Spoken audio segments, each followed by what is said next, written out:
Donald Trump, baby. Donald Trump, baby. America needs saving. America needs saving. We voted Trump, Trump, baby. Trump, Trump, baby. November 5th, we going crazy. November 5th, we going crazy. Red pill poppin', swerving in the Trump truck. Republican 4G, Antifa knows what's up.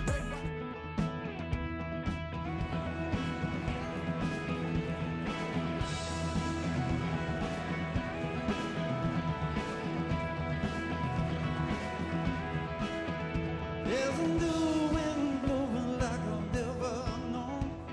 I'm breathing deeper than I've ever done.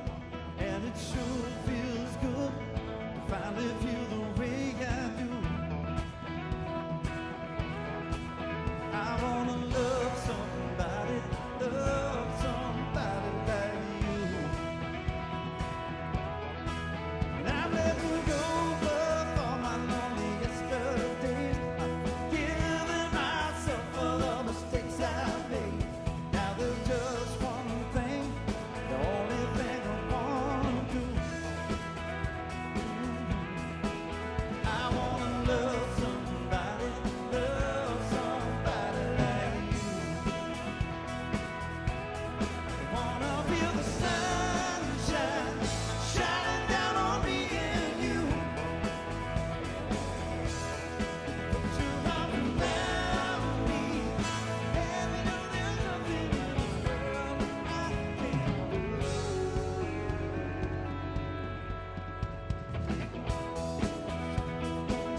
sweet love is gonna save me.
Ladies and gentlemen, as a reminder, if you do not have the proper credential in order to be on the floor, you will be removed.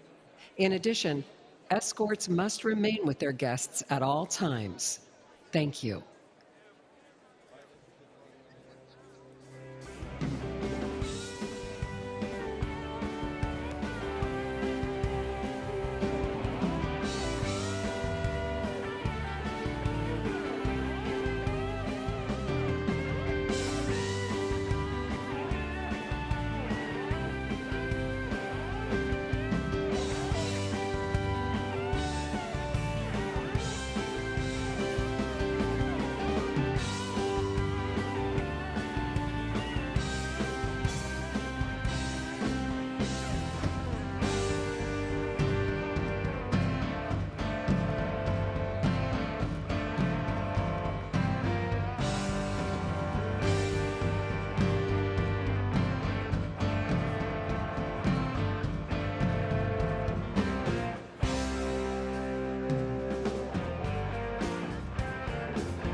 chairwoman, see how high she flies.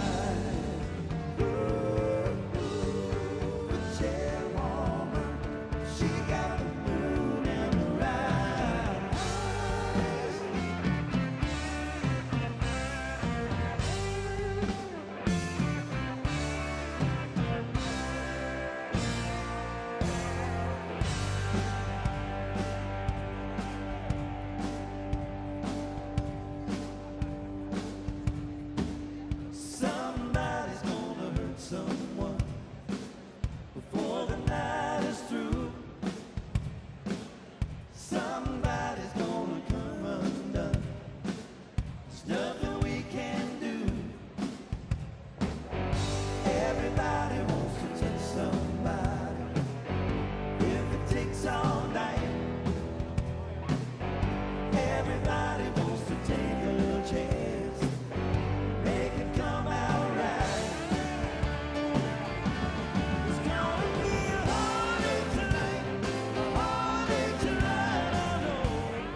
It's hard to leave when you can't find the door.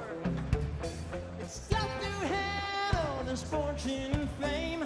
Everybody's so different. I haven't changed. They say I'm lazy, but it takes all my time. Everybody say, oh yeah, oh yeah. I keep on going, guess I'll never know why. Life's been good to me so long. Yeah, yeah, yeah.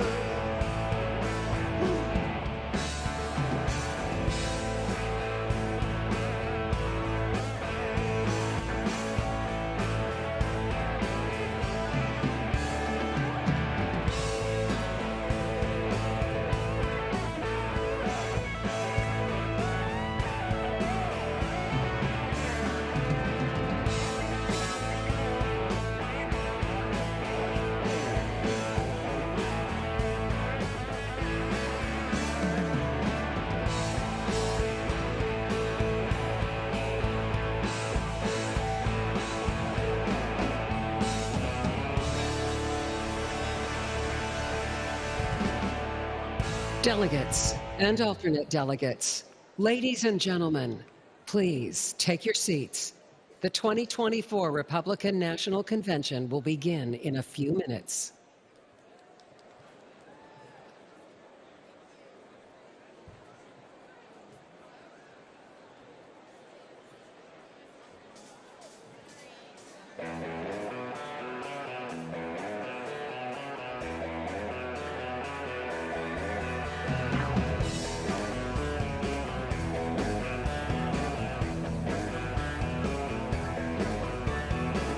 Someday I'll be strong.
This is NPR.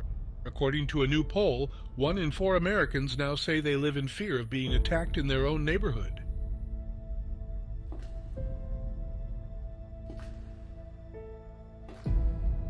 Tonight, terror fears mount after arrests of border crossers linked to ISIS.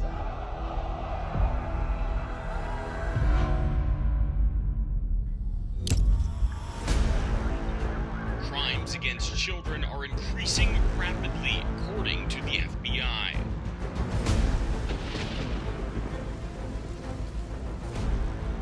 It's not just big cities. Rising crime is a problem everywhere.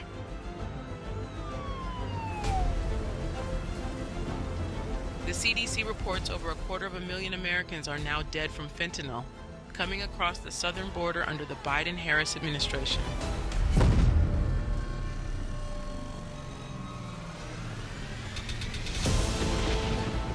The suspect in the murder of a Georgia nursing student entered the U.S. illegally, according to ICE.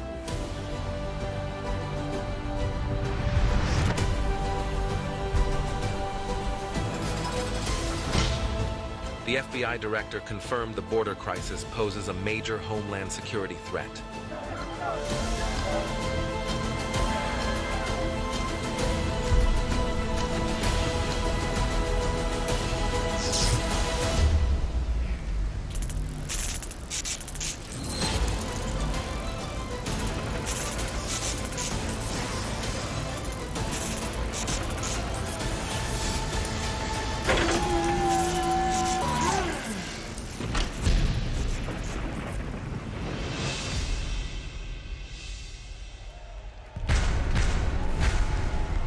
Ladies and gentlemen, the chairman of the Republican National Committee, Michael Whatley of North Carolina.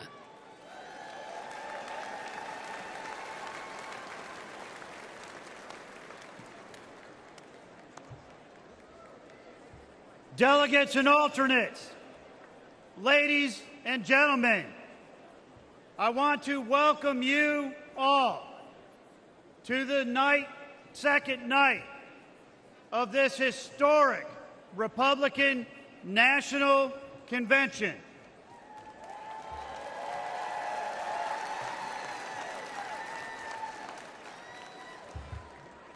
I have to ask, did we have a great night last night?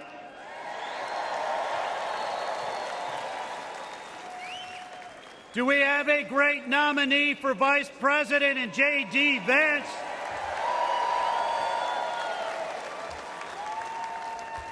And do we have a great nominee for the 47th President of the United States of America, Donald J. Trump?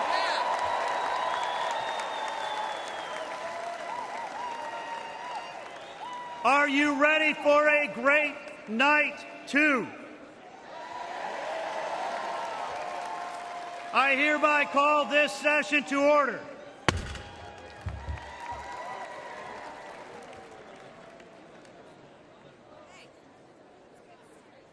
Ladies and gentlemen, for tonight's invocation, please welcome Pastor Neil Jackson from North Carolina.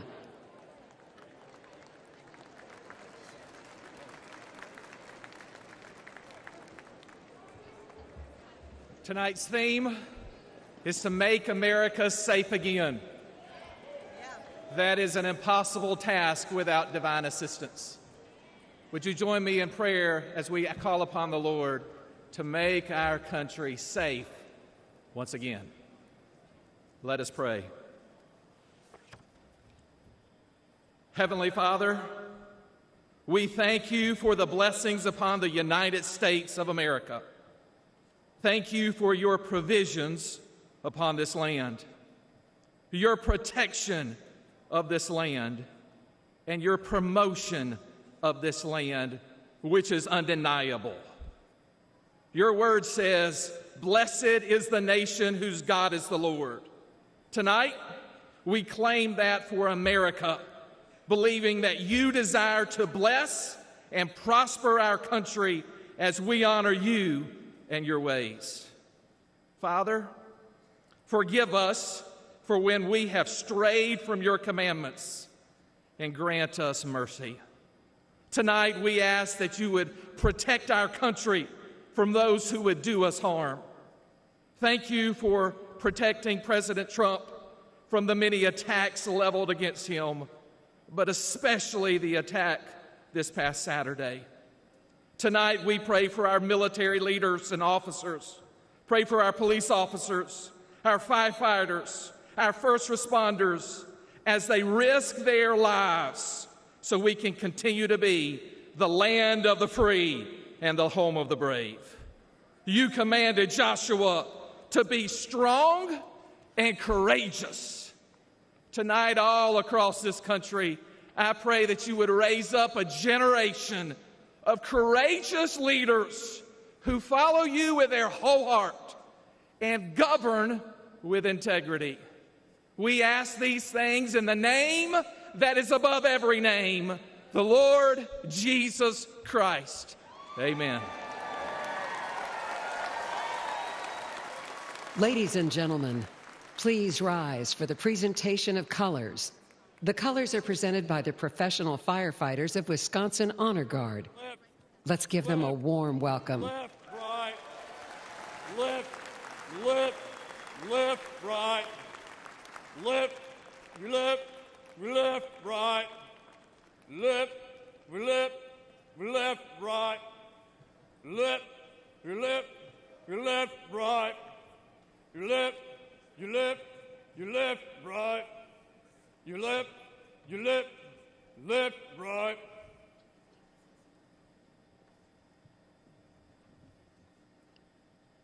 Left, face.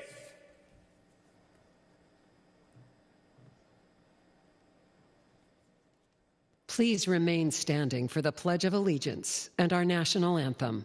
Present arms.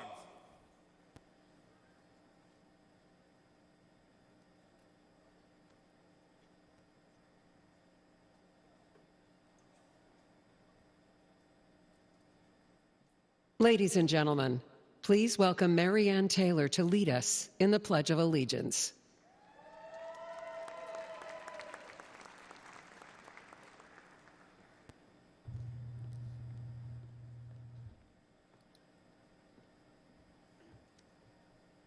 Hello, patriots. Are you ready to pledge this American flag and give them our loyalty?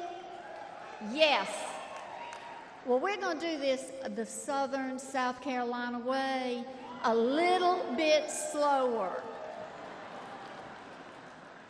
If you are military, and I'm looking out, and a lot of you already are poised, if you're like me from a military family but not military, we're going to stand at attention, place your right hand over your heart, and pledge with me. I pledge allegiance to the flag of the United States of America and to the republic for which it stands, one nation, under God, indivisible, with liberty and justice for all. Ladies and gentlemen, welcome to the stage Grammy Award-winning singer and U.S. Army veteran, Milwaukee native, Daniel Irby, to perform our national anthem.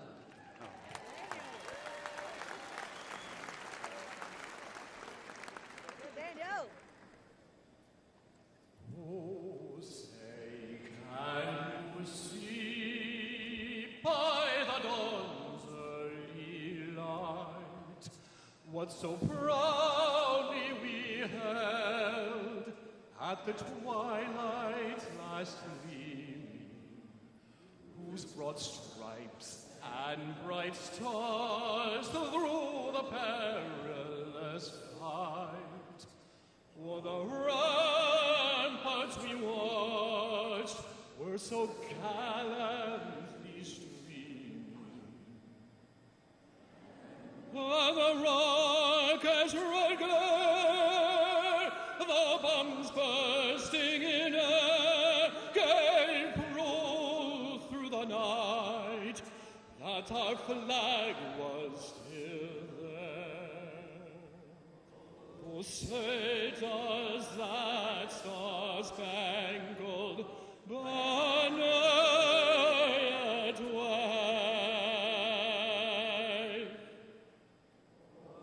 o'er the land of the free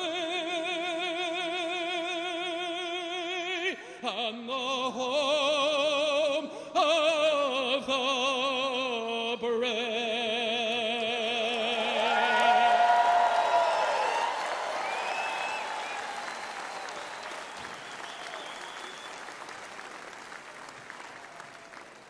Please remain standing while the colors are retired. Right face. Forward march.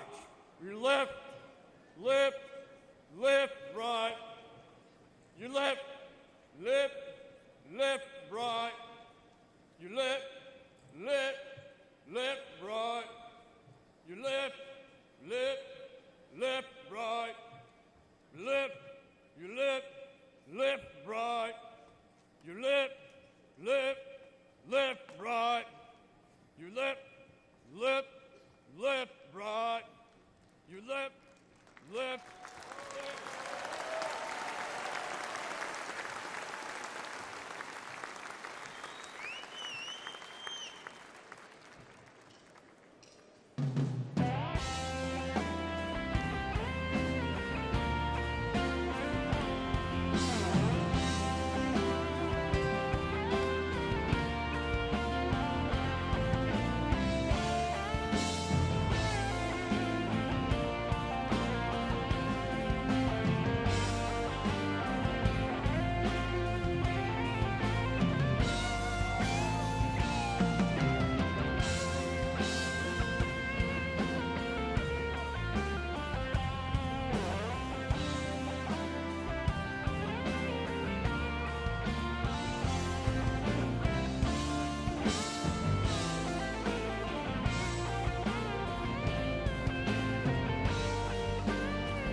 Ladies and gentlemen, please welcome the chair of the Republican Party Committee on Arrangements, Anne Hathaway from Indiana.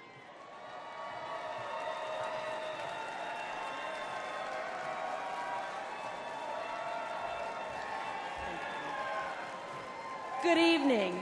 My name is Anne Hathaway, and on behalf of the 168 members of the Republican National Committee, the Committee on Arrangements, and the amazing staff of the Committee on Arrangements, I'm honored to welcome you tonight and pleased to be among Republicans from every U.S. state and territory and visitors from over 80 countries from around the world.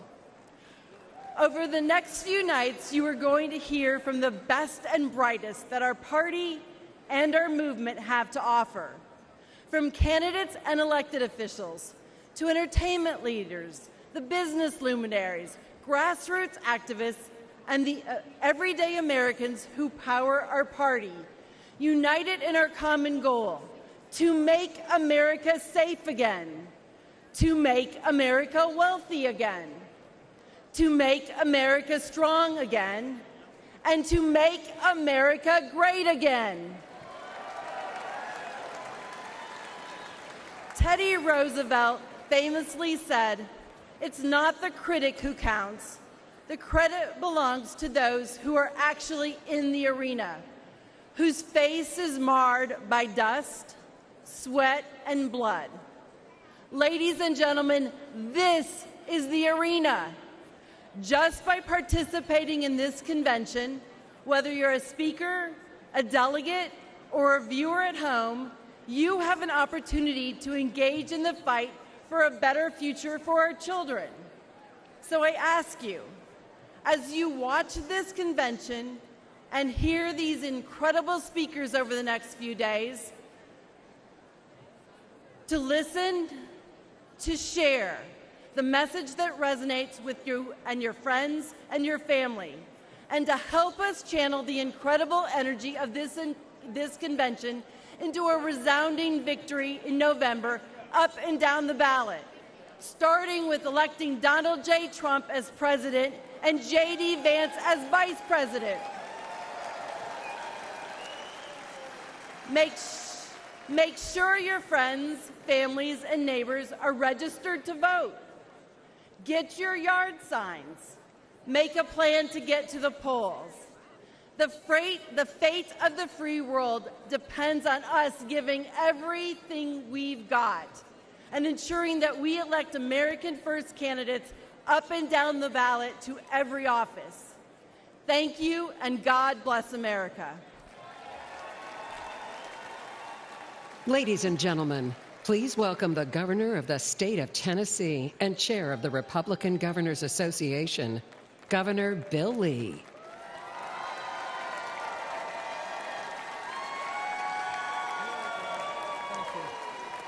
Thank you. Thank you. It is an honor to be here tonight to add my voice to yours and our fellow Americans who understand the magnitude of this moment.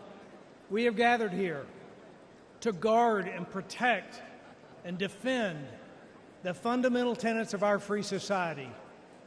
After all, we do still live in the most remarkable country in the world, with freedoms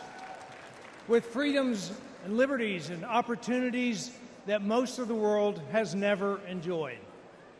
Now, we know that our freedoms are granted by God, but they are preserved by the people. Generation after generation of Americans have defended their essential freedoms from the encroachment of the federal government. As Republican governors, we are on the front lines of that fight, and we have banded together to preserve freedom and right the wrongs of the last 4 years.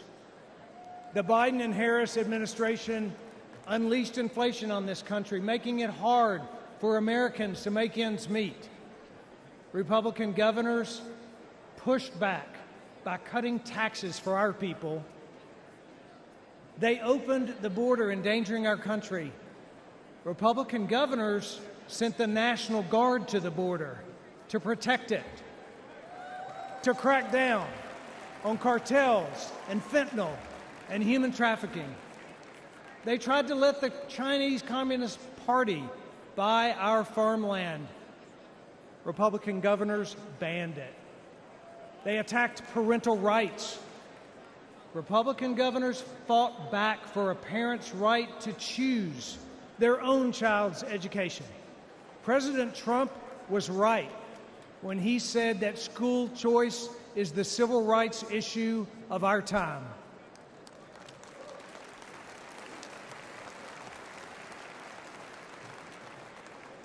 In the storm stirred by Washington, Republican governors across this country have stood as anchors of courage, their states as harbors of hope, and their people as models of freedom. But governors can only do so much. We need strong leadership in the White House. We know what that looks like. We had it before, we need it again. And that's why we, as Republican governors, are joining together, unifying in support for Donald Trump for president.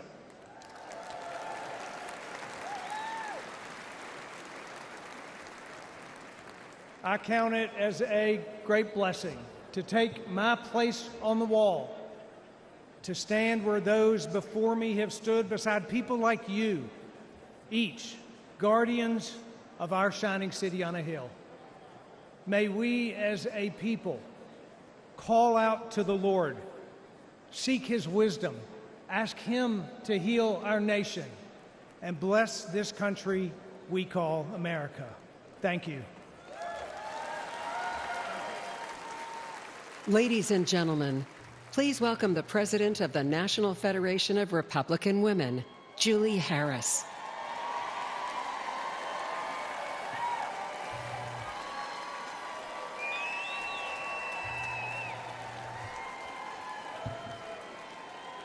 Hello, Milwaukee.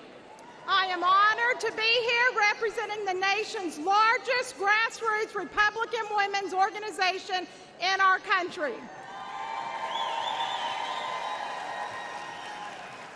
I'm the proud mother of 5, the grandmother of 11. My husband and I are family business owners. We work hard for everything we have and to give our children every opportunity to achieve their dreams. Parents across the country know what it's like to have a pro-family president in the White House. Under President Trump, gasoline and food were affordable. He won huge tax cuts for the middle class and created great high-paying jobs. He worked to keep crime low and to keep drugs out of this country. He's a businessman. He understands what it's like to build something of your own.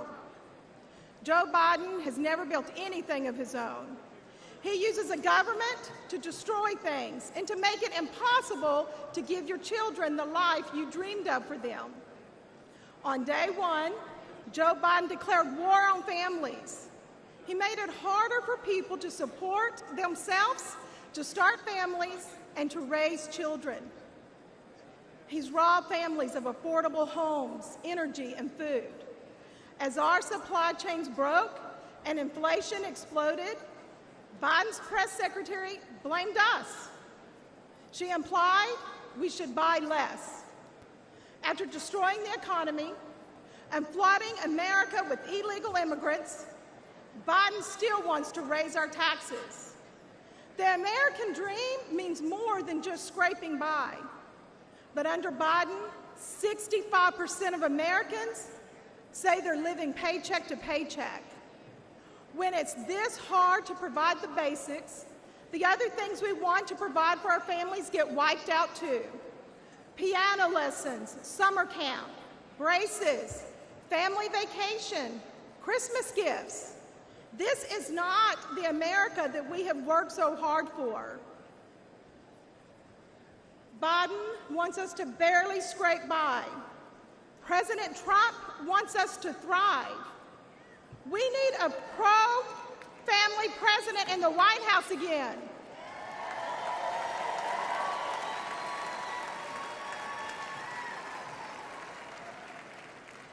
And that, and that president is Donald J. Trump.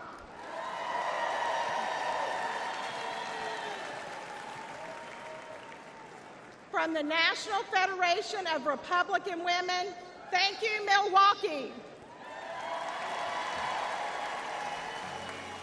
Close your eyes and I'll kiss you.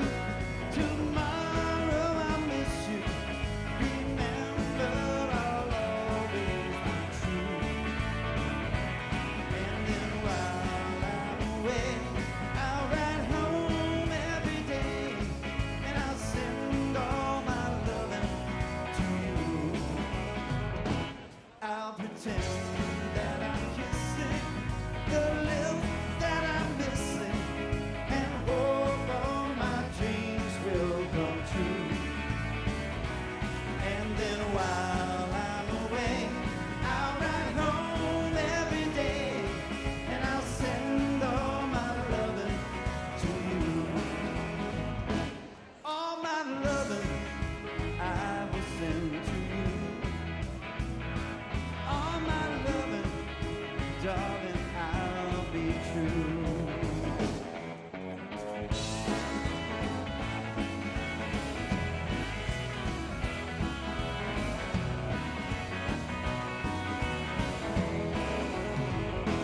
Close your eyes and I'll kiss you.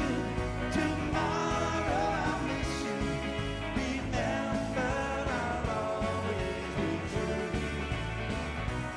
And then while I'm away, I'll ride home every day, and I'll send all my loving to you.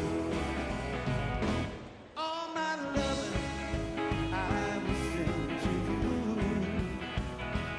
All my loving, darling, I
Ladies and gentlemen, please welcome Young Republicans Chairman Hayden Padgett.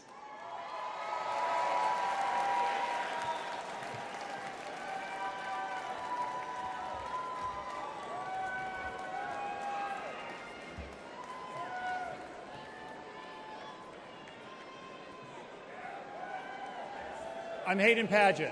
I'm the chairman of the Young Republican National Federation and a proud son of the great state of Texas.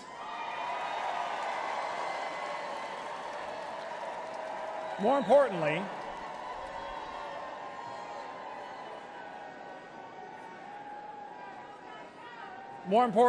I'm a husband and the father of two wonderful children who are under 2 years old. This election, I'll be fighting to build a better country for them, my kids. America has always been a place where the promise of tomorrow is brighter than the trials of today. But for young Americans, that future is diminishing as quickly as, well, Biden's cognitive ability. In 2 years, America will celebrate her 250th birthday. But for Americans celebrating their 25th birthday now, they see a future where their dreams are increasingly out of reach. The rising cost of education keeps us in debt. The rising price of groceries and fuel keeps us living one paycheck to the next. The rising cost of childcare keeps us from starting our own families, and the rising cost of rent keeps us from owning our own home. But we know that life can be better, that our lives can be more than making ends meet. Because it was better under Donald Trump.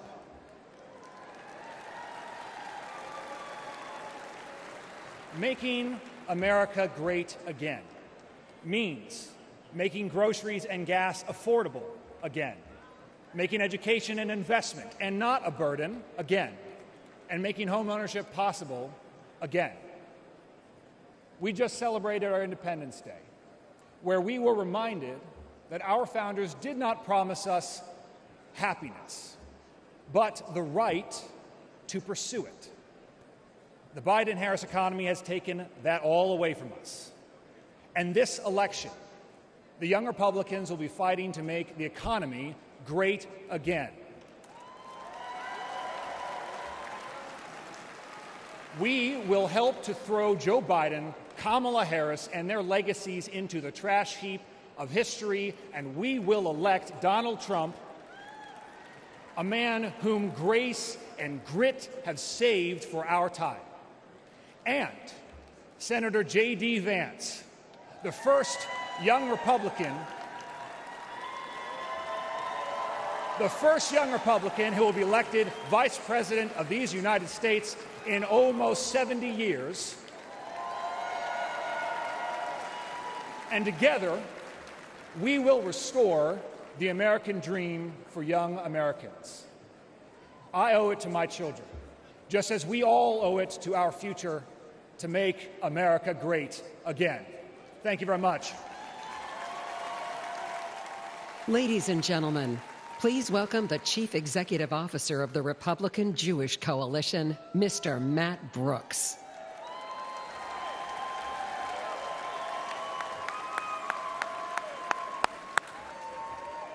Hello, Milwaukee! Let me hear you cheer if you support Israel. Let me hear you cheer if you support Israel.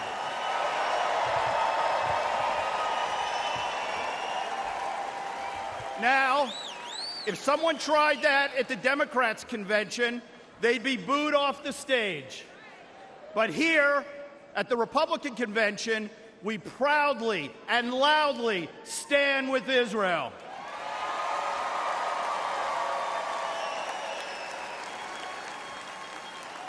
This election is a critical moment for the American Jewish community and for Israel. This is our chance to continue the incredible pro-Israel legacy of the most pro-Israel president in history, Donald J. Trump.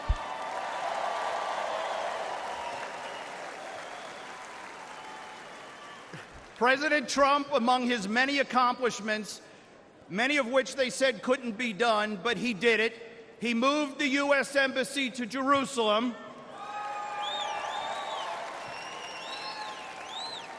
They said it couldn't be done, but he weakened the Iranian regime. They said it couldn't be done, but he delivered the historic Abraham Accords, bringing us closer to peace in the Middle East. With President Trump, we will repair and rebuild the U.S.-Israel relationship that has deteriorated after 4 disastrous years under President Biden. Now, today, 9 months after the historic Hamas attacks, shockingly, President Biden is still withholding critical arms that Israel needs to defend itself. Boo. America must stand with Israel and against the terrorists, especially Iran. We must stand with the Israeli people. Now, my message here today to the Jewish community is clear. There is only one pro-Israel party, and it's the Republican Party.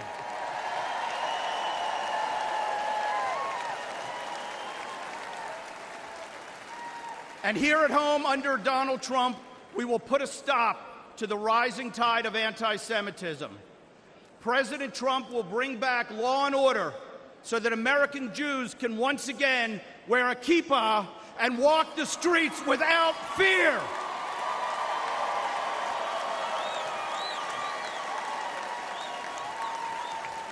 President Trump will stop the mobs on the college campuses so Jewish students feel safe when they go to class.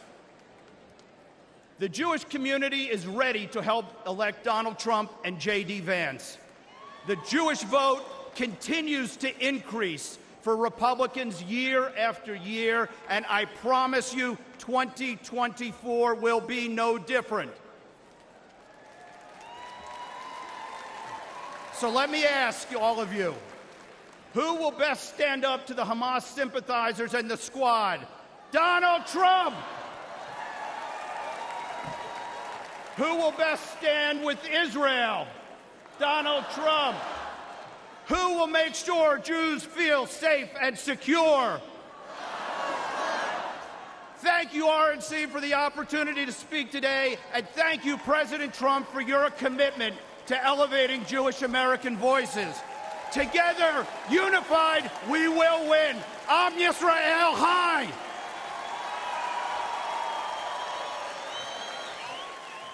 Ladies and gentlemen, please welcome former White House Chief of Staff to Donald J. Trump, Reince Priebus.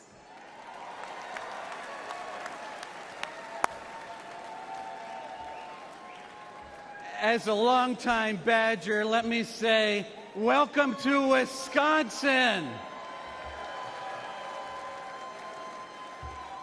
Partners throughout the city of Milwaukee and state of Wisconsin have been preparing behind the scenes for over 2 years to make this convention a reality.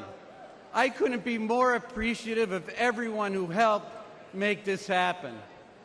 Milwaukee is a world-class city, and Wisconsinites are some of the kindest people you'll ever meet. While you're here, make sure you experience the beautiful beaches of Lake Michigan. Order a basket of cheese curds, please. And I know you're all going to have a few beers while you're here, right? As the former chair of the Wisconsin GOP and chair of the Republican National Committee, I know firsthand that Wisconsin is the nation's premier battleground state. There's no better place to hold the GOP convention than right here in Wisconsin. And in November, you'll see Wisconsin stand with Donald Trump, and we will help send him back to the White House. I want to say and begin by saying my prayers are with the victims of the shooting in Pennsylvania, and our prayers are with President Trump. As White House Chief of Staff, I saw him right the ship after 8 years of Democrat failed policies, and I'm confident he'll do it again once more.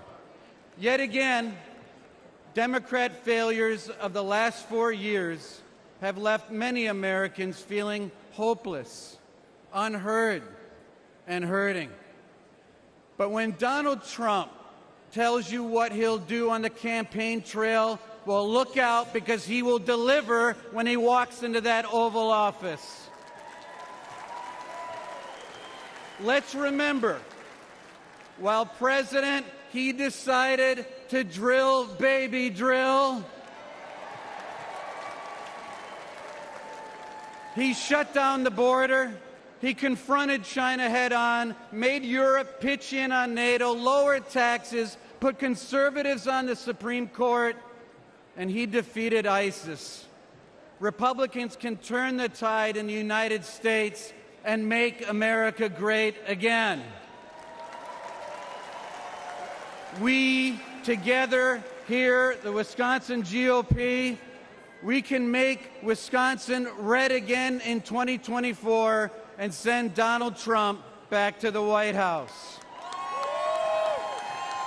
Let's stand united as Republicans. Let's stand united as Americans. Let's make America one again. Let's get to work expanding our majority in the House and taking back the Senate, and let's re-elect Donald Trump president. Thank you, and God bless you.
Ladies and gentlemen, please welcome the chairman of the Forest County Potawatomi Nation, James Crawford.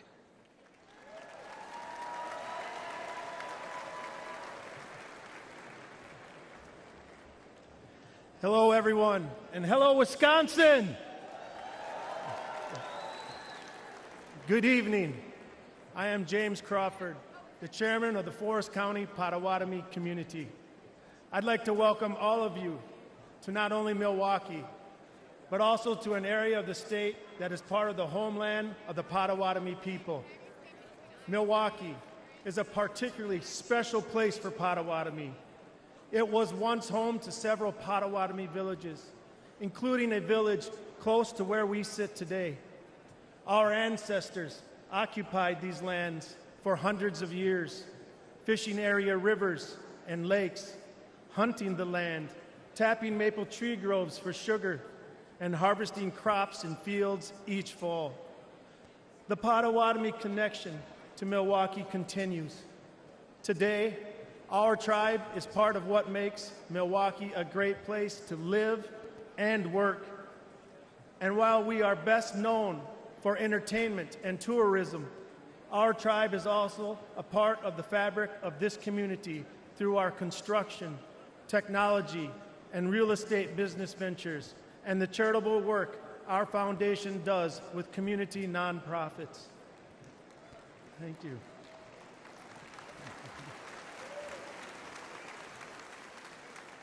Potawatomi are just one of 11 tribes in Wisconsin and one of 574 in the United States.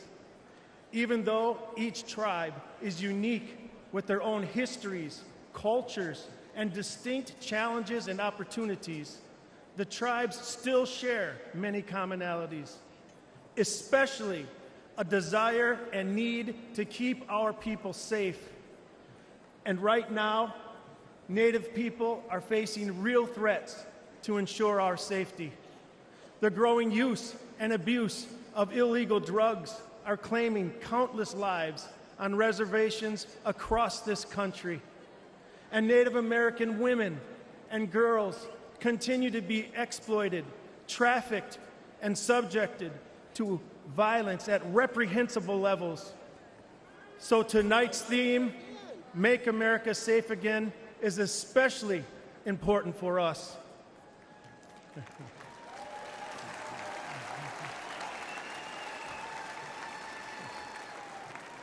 I look forward to working with everyone here to make America safe again.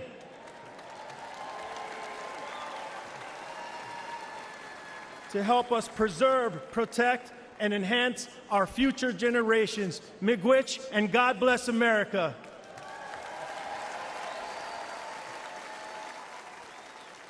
And now, ladies and gentlemen, please welcome businessman Perry Johnson.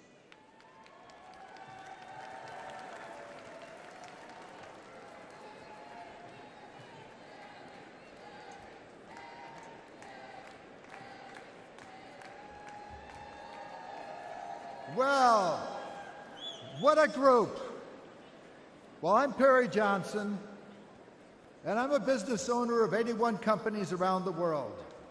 And I'm going to ask you one simple question. Are Americans better off today than they were 4 years ago? No. In 2019, the median household income in the United States was $4,000 more than it is today. And on an average, things are 20% more expensive. Why? Joe Biden. When you go to the grocery store and you find that things are 30% more, you can thank Joe Biden. When you have to fill up your gas tank and it's 50% more expensive, thank Joe Biden. And when you buy a home and get a mortgage, your payments are almost double what they were 4 years ago. And I know because one of my companies is a mortgage company. Now, what do you say we fire Joe Biden?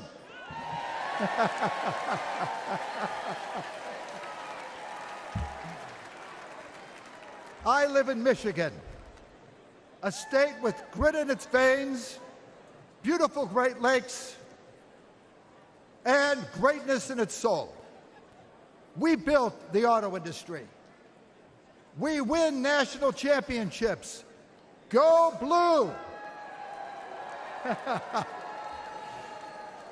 But under Joe Biden and Gretchen Whitmer, we can't catch a break. And Michigan isn't alone. Everyone worries about the economy. Do you know that right now, 66% of Americans live paycheck to paycheck? I think that stinks. But Biden says things are looking up. Well, the only person looking up is Joe Biden as he stares into space on the debate stage. In 2016, Americans elected Trump to fix Washington. He built the strongest economy in our lifetime. What do you say we give Trump a hand with no inflation?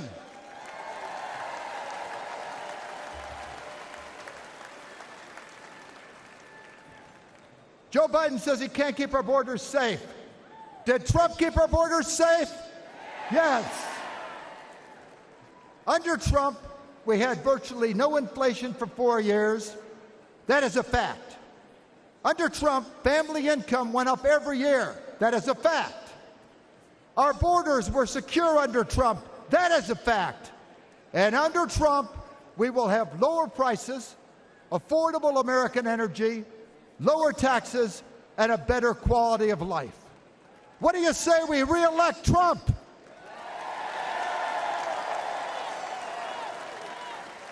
Trump, when I brought quality to the auto industry, it was pivotal in saving the auto industry. And when Trump brings quality to Washington, he will save America. Joe, Carmela, and Gretchen, I have a message for you. Michigan is the state that gave Donald Trump the win in 2016, and Michigan will be the state that sends President Trump back to the White House in 24.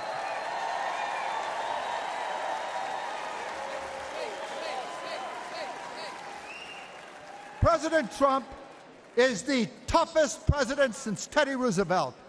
When he was shot, notice, they were carting him his way and his arm was raised because nothing will stop him.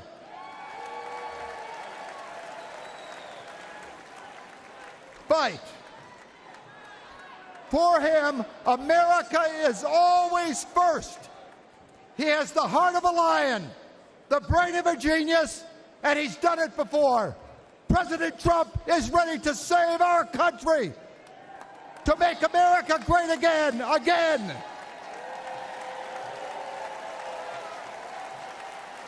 I am ready to do whatever is necessary to get Trump back in the White House. Are you with me?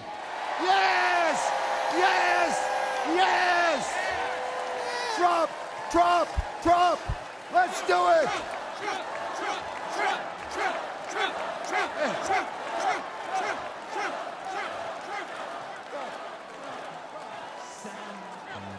Somebody once told me the world is gonna roll me.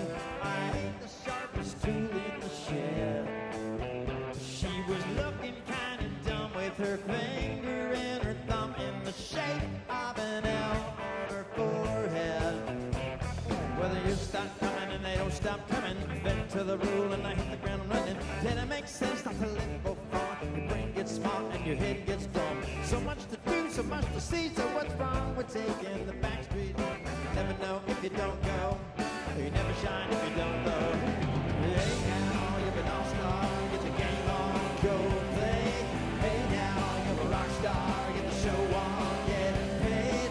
All that glitters is gold. Only shooting stars break the mold. It's a cool place. Say it gets colder. You put on up now, wait till you get older. The media man begs to differ, judging by the hole in the satellite picture. Ice we skate is getting pretty thin. Water's getting warm and you might as well swim. My world's on fire, how about yours? That's the way I like it and I never get bored. Hey now, you're an all-star, get the game on, go play. Hey now, you're a rock star, get the show on, get paid. All that glitters is gold. Only shooting stars break the mold.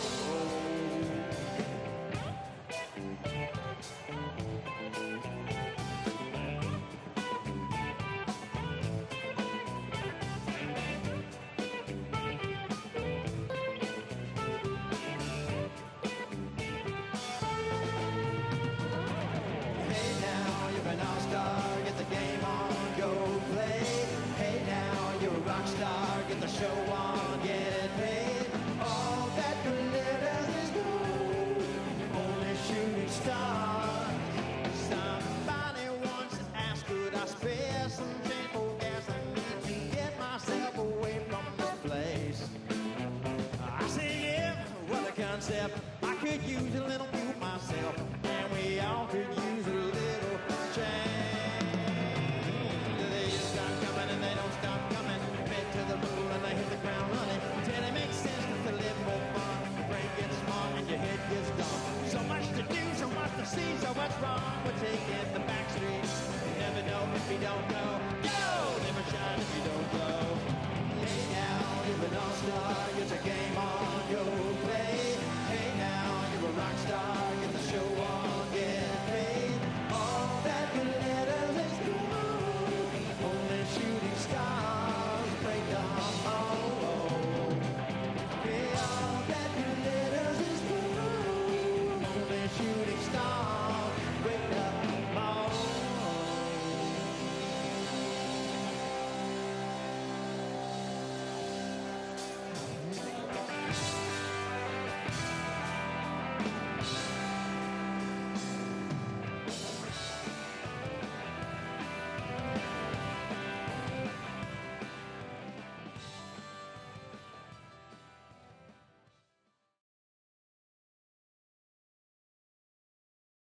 The Washington Post newsroom delivers breaking events around the world as they happen.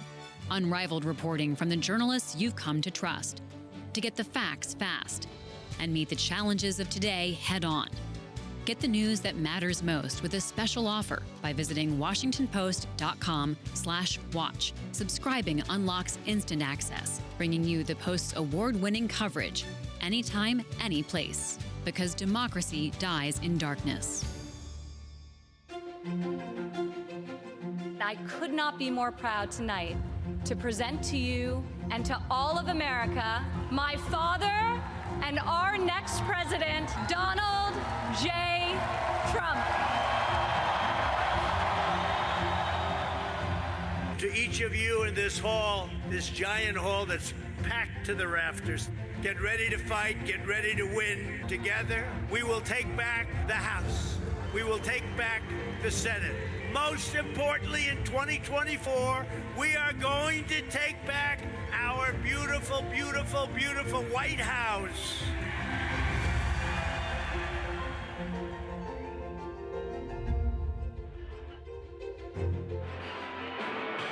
It's night 2 of the Republican National Convention in Milwaukee. The theme tonight, Make America Safe Once Again. Welcome to live coverage from the Washington Post. I'm Libby Casey with senior political correspondent Rhonda Colvin and columnist James Hohmann. And we're coming to you live from the Fiserv Forum in Milwaukee, Wisconsin. The Republicans' focus tonight is on these topics: violent crime, drugs, what the Republicans are calling illegal immigrant crime, and anti-police policies. We'll hear tonight from Trump's competitors in the Republican primary, including Nikki Haley, who originally had not been invited. We'll also hear from Florida Governor Ron DeSantis and Vivek Ramaswamy, as well as members of Congress and candidates for Congress. Donald Trump will be formally nominated on Thursday. Let's go to the stage now to hear from Kari Lake, who's running for Senate in Arizona.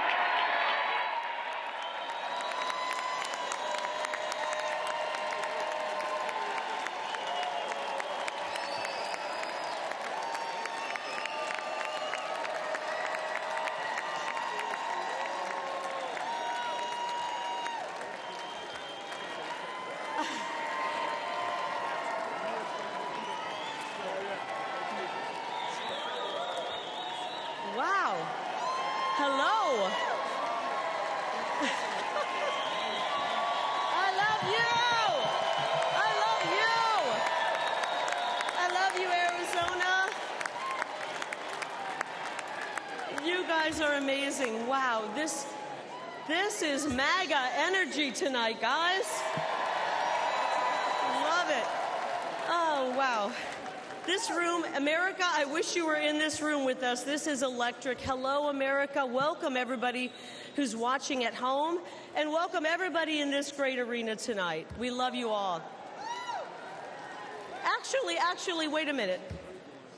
I don't mean that. I don't welcome everybody in this meeting, in this room.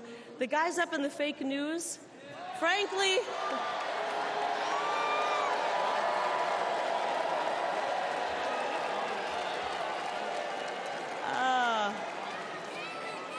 all right, frankly, you guys up there in the fake news have worn out your welcome, right?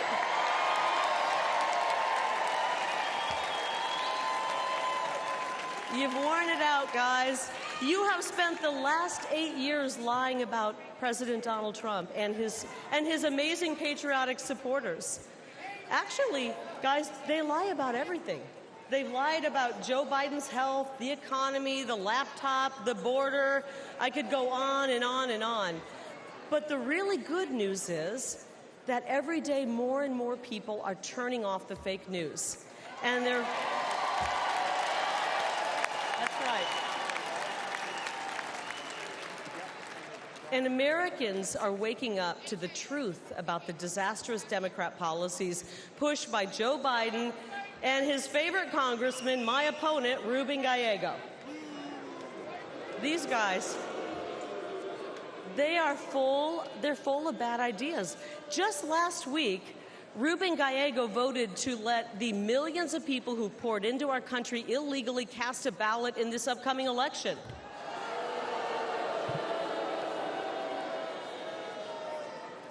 Gallego and the Democrats have handed over control of my state, Arizona's border, to the drug cartels. And because of them, criminals and deadly drugs are pouring in, and our children are dying. Our children are getting their hands on these drugs and dying. I'll tell you, the hardest thing I've had to do on the campaign trail is talk to moms and dads who come up to me and tell me that their 19-year-old son has died because of fentanyl poisoning, or their 22-year-old daughter took a half a pill and she's gone. We are losing a generation of young people to this fentanyl crisis, and it's got to stop. The Grand Canyon state has become the fentanyl state, and it's not okay with this mom. I'm not okay with that. I don't think it's okay with that mom. I don't think it's okay with that mom. It doesn't have to be this way. The problems we face are huge. The problems caused by the Democrat Party. But the solutions, guys, they're really simple. First of all, stop the Biden invasion and build the wall. Easy.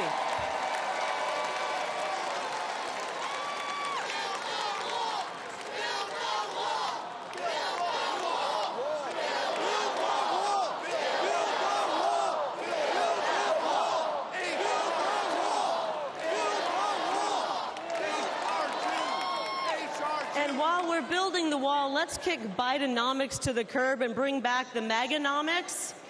Is that okay? I miss the strong Trump economy. And because I'm a mama bear, I want to replace this indoctrination, this psychological abuse they're inflicting on our children with a real, solid, quality education. It's all common sense. The great news is that we can solve these problems, and to be honest, we must solve these problems for the sake of our children, because that's really what this is all about, right? The next generation, the future of our country. I learned something watching, the Nature Channel, that the most dangerous place on planet Earth is between a mama bear and her baby cubs. Right? And that's exactly where the radical left have found themselves, and it's not going to go well for them. Because guess what? They have awoken a sleeping giant. Tens of millions of moms and dads from sea to shining sea, they're going to show up on November 5th, and they're going to be hearing from us on November 5th. That's right.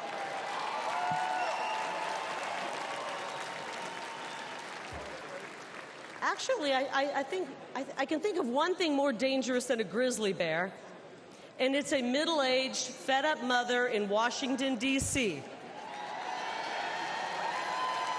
And I haven't even started my hot flashes yet, guys. Just wait. Just wait.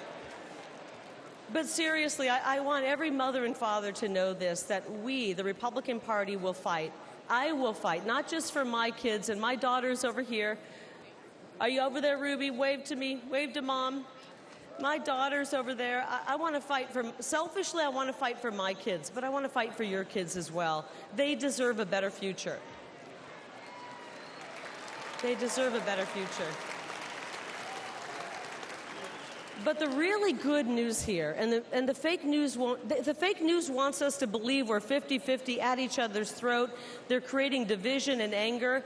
Americans are actually much more united than people believe, right? You see it. We see it. We want to make life better, and we want to create an incredible future for this generation and the next generation. And together, when we join together, we will make America safe again, and we will make America great again. God bless all of you here tonight. God bless you, America, and God bless President Donald J. Trump. I love you guys. Thank you. Thank you.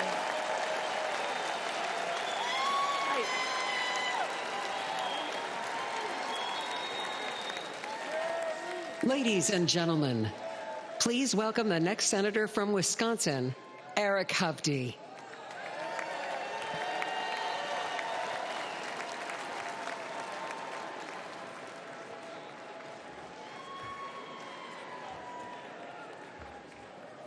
President Trump, Mr. Chairman, and delegates, welcome to Wisconsin. I'm Eric Hovde. I'm proud to be running for the United States Senate from the great state of Wisconsin, where my family has lived for more than 100 years. We're all here today for one reason: to make Americans safer, stronger, and more prosperous. We are blessed to live in the greatest country in human history, America, our home.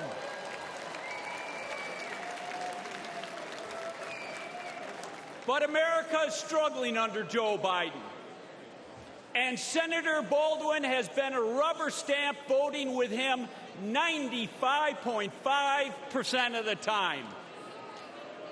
You can believe that. Biden, with Baldwin's help, has weakened us in every way, making Americans less safe. They've eroded us financially by racking up more debt in the last 3.5 years than our country's first 230 years, fueling massive inflation and leaving families wondering how they're going to pay the bills. They've made us less safe at home with their defund the police movement. And Biden, with his border czar, Vice President Harris, opened our southern border, allowing criminals and terrorists to enter our country. They've emboldened drug cartels to flood our streets with fentanyl, killing over 100,000 Americans every year. It is sad. I've talked to parents that have lost their child to this fentanyl poison. They've made us less safe and secure internationally with their incompetent withdrawal from Afghanistan. Our adversaries moved. Putin on Ukraine, Iran through their proxies, Hamas on Israel, and China getting more aggressive every day. Despite all of that, Tammy Baldwin called the Biden administration the most successful in generations. Can you believe that one? I mean, seriously. This shows how detached she is from everyday Wisconsinites. It doesn't have to be this way. Under President Trump, family budgets were more secure. Our border was secure. Our world was secure.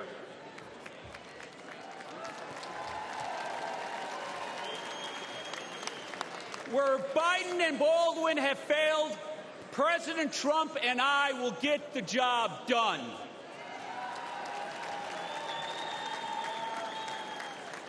Our country has become too divided, though. Instead of putting on just the blue jersey or the red jersey, we need to put on the red, white, and blue jersey and come together as Americans. We need to heal this country from the division that the left has brought. And the media, you have to stop dividing us. If we can come together, we will win Wisconsin. We will restore America. But it's going to take everyone getting involved. Are you ready to go save your country? Are you ready to restore the American dream? Thank you, everyone. God bless. Ladies and gentlemen, please welcome the next senator from Ohio, Bernie Moreno.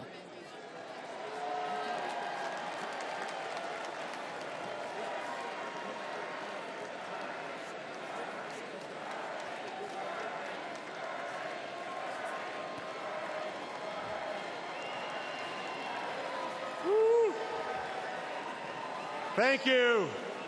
Thank you. I'm Bernie Moreno, and I'm honored to stand before you tonight as the Republican nominee for the U.S. Senate from the great state of Ohio.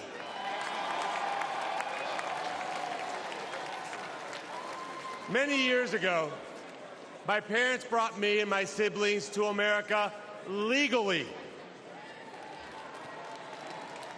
They left Colombia because they wanted their children to live in a country where they could achieve anything. I will forever be grateful to them. I love America, and I've lived the American dream. I married my best friend, raised a family, built successful businesses, and created thousands of jobs for hardworking Americans. But the American dream that I lived is under attack from Joe Biden and his enablers in the Senate like Sherrod Brown. They have encouraged millions of illegals to invade America. And Joe Biden's border czar, Kamala Harris, and the Democrat Senate have put the welfare of illegals ahead of our own citizens. They've destroyed our border. They destroyed our economy. They've destroyed our standing in the world. And they'll destroy America if we don't stop them. In November, we will fire Biden and Harris, and we will re-elect President Donald J. Trump.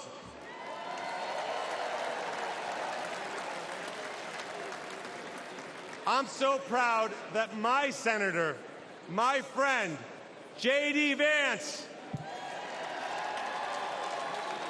will be the next Vice President of the United States.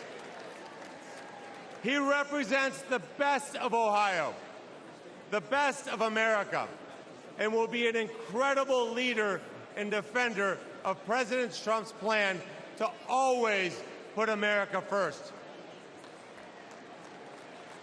And he won't stop there. Sherrod Brown votes with Biden virtually 100% of the time. I don't know if I agree with my wife 100% of the time. But Sherrod and Joe seem to have a very close relationship. Well, tonight, we've got a message for failed lifelong politicians like Sherrod Brown and Joe Biden. It's time to go home. A vote for Trump and Moreno is a vote to put America first. We will end the invasion at our southern border. We will fix our economy, protect American workers, and rescue America's family from Biden's and Brown's inflation. We will end the wars and deliver peace. I will fight alongside Donald Trump to make America stronger, safer, and more prosperous. Thank you, and may God continue to bless the United States of America.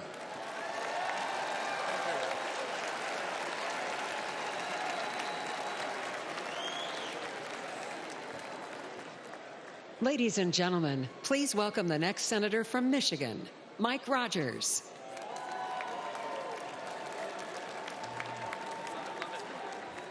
Hello, America. I'm Mike Rogers, candidate for the United States Senate for the great state of Michigan. And I want to give a quick shout out to my fellow Michiganders, the hardest working people in the United States. God bless you right there.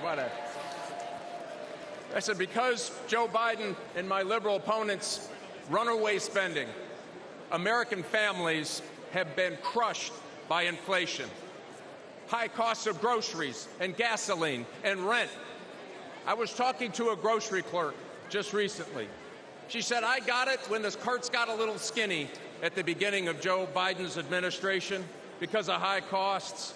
But what breaks my heart is at the end of ringing up an order, they have to reach up and pull something off the counter and put it back in their cart, thanks to the Democrats in Washington, D.C. The most expensive vehicle to operate in Michigan in 2024 is your grocery cart, thanks to the Democrats in Washington, D.C. And while pockets are pinched, Biden is trying to force you to buy an electric vehicle.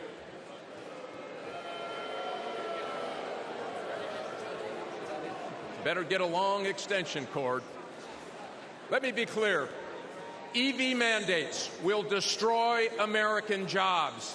EVs require 40% less labor to build than gas cars. And here's the kicker. 85% of the critical minerals needed to build them are processed in China. It is impossible to build an EV without getting into bed with the Communist Party of China. Listen, my opponent even signed an agreement to use taxpayer money to bring a Chinese battery company to Michigan, your taxpayers' money. I'll tell you this, I will never put our children's future at the hands, or the matter of fact, the Michigan auto business in Michigan, in the hands of the Chinese Communist Party, and it's the Republicans that are going to stop them from doing that. I'm committed to keep Americans safe from threats both at home and abroad. As a former Army officer, FBI special agent battling organized crime, and chairman of the House Intelligence Committee, I've seen how dangerous the world can be. But in all my time working to protect America, I have never seen anything like the Biden-Harris open border policy. They are rolling out the red carpet for violent gangs, fentanyl, Chinese spies, individuals on the terrorist watch list. And listen, our adversaries aren't stupid. They know that all they need to do is wait until nap time at the White House to push the limit. Does anyone really believe that another 4 years of Biden, Harris, and a Democrat Senate will make us safer or more prosperous? I certainly don't. And I don't think Michigan does either. Listen, it is long past time that we restore law and order. We make groceries affordable again. We make America respected again. We make America safe again. We flip the United States Senate and elect Donald Trump and make America great again. Thanks. Get fired up. This is the election to do your work. God bless.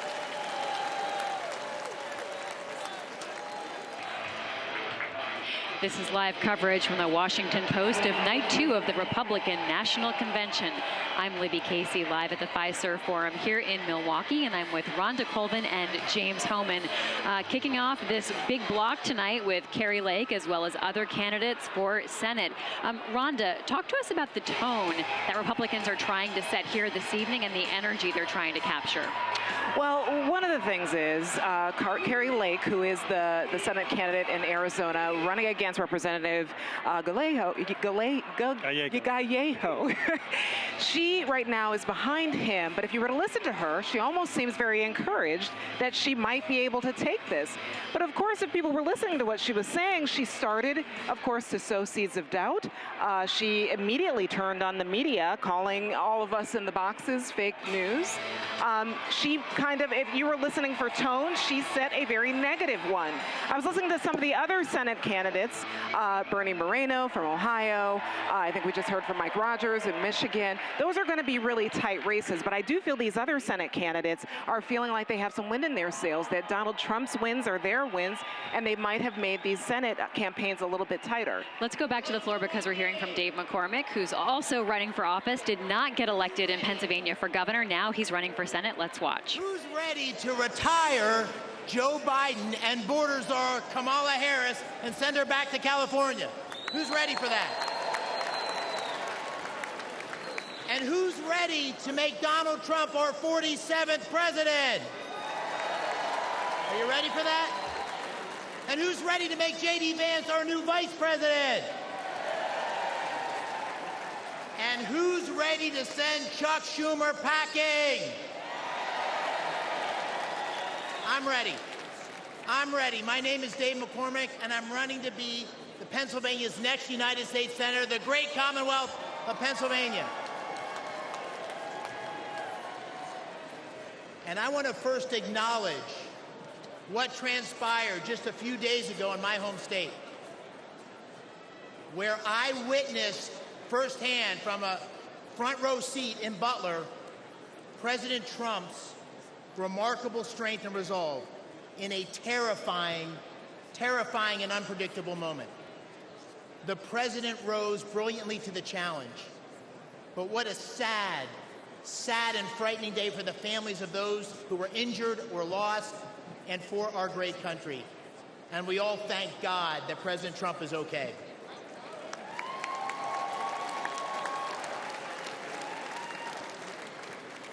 I'm a seventh-generation Pennsylvanian from the great Keystone State, born and raised. A West Point graduate, a former Army wrestler. I'm a combat veteran of the 82nd Airborne Division. All right, 82nd. And I'm a business leader who helped create hundreds of jobs in Western Pennsylvania. But most important, I'm a dad to 6 daughters, and I'm a husband to the love of my life, Dina, wherever she is. Now my opponent's name is Bob Casey. But you probably don't know him because he does nothing. For 18 years, Bob Casey has been warming a chair and drawing a paycheck. He is a do-nothing, out-of-touch, liberal career politician. And when he votes for Joe Biden's tired old ideas. Casey's been around so long that the #1 song when he was first elected was the Macarena, right? Does everybody remember the Macarena? But sadly, this is no joke, because politics is about choices. And the policies of Biden and Bob Casey are dangerous for Pennsylvania and America. They won't keep us safe. Drugs have poured across the Biden-Harris, Casey wide-open borders, killing 100,000 Americans, including 4,000 Pennsylvanians last year alone. Illegal immigrants have victimized innocent young women who could easily be your daughter or mine. And time again, Casey has voted for pro-criminal judges who have made our streets across Pennsylvania more dangerous. Biden and Casey's failed policies have crushed working families with sky-high prices for gas and groceries and rent, and regulations to kill Pennsylvania natural gas. Under President Trump, America's future was strong and prosperous, and our adversaries feared stepping out of line. My friends, the choice this November is clear. It's a choice between strength and weakness, a choice between America's greatness or its sad, disgraceful decline. This is, my friends, the most important election of our lifetimes.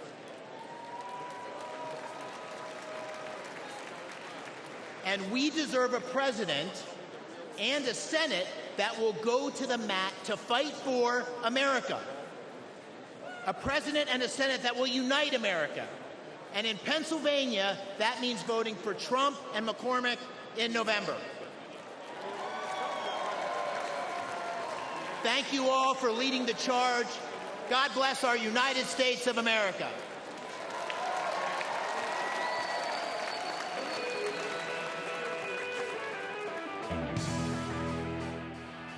We're in the midst right now of a string of candidates for Senate. Let's bring James Hohmann from the Washington Post in here. James, talk to us about the goals of tonight and also what we're hearing from the Senate candidates. Yeah, so tonight's main theme is it's the night of the vanquished, right? We're going to hear from 3 of the people that ran against Trump for the nomination this year, and then we're going to hear actually from 3 of the people who ran against Trump in 2016. So that's Nikki Haley, Ron DeSantis, Vivek Ramaswamy, Perry Johnson. You know, it's Ted Cruz, Marco Rubio, Ben Carson. And then the Senate hour right now is super interesting because I cannot overstate how confident Republicans are that 2024 is going to be a landslide for them. And they think they're not going to just bring the Senate with them, but they're going to bring a sizable Senate majority. It was really striking listening to those speeches how much all of those candidates tied themselves to Trump and tried to tie their opponent to Joe Biden. It wasn't always that way. It certainly wasn't that way in 2016, even 2020, even 2022. And it's striking who's not speaking. We're not hearing from Larry Hogan, who's running for Senate in Maryland, or Nella Domenici, who's running for Senate in New Mexico, even though Republicans are telling me they think New Mexico is now in play. So it really is striking that this is, people are running with Trump. They're hoping, these candidates are hoping to ride Donald Trump's coattails, and that is a first. All right. Let's bring in Rich Matthews, who's also here at the convention at the Fiserv Forum. Rich, tell us more about the program for tonight. Well, you know, the theme is Make America Safe Again. That's a theme that Republicans feel like they, for lack of a better term, own when talking about being tough on crime and on the border. I won't talk about people we've already heard from, but we will hear from Speaker Mike Johnson. He's one of the big names. We'll also hear from quite a few real people who've been affected by crime. A Las Vegas police officer who will talk about backing the blue, a Pittsburgh woman who says she is living the American nightmare rather than the American dream because of rampant crime, drug use, and homelessness in her neighborhood. We'll hear from several families who've lost loved ones to crimes like murder and also overdoses and drug use. And then, as you guys just talked about, I'm kind of calling it the humble pie section. Vivek Ramaswamy, Marco Rubio, Ron DeSantis, Nikki Haley. None of that a big surprise that they're backing their party's nominee. But boy, those were tough fights, and now they're here. Libby? All right, thank you so much, Rich Matthews. Stay with the Washington Post throughout the evening. Tonight we'll be jumping in with our musical interludes or videos to do some analysis. Our colleagues will also be joining us who are covering this from all different angles in the Fiserv Center. Let's go back now to hear from the governor of West Virginia, and as you just heard, a Senate candidate as well.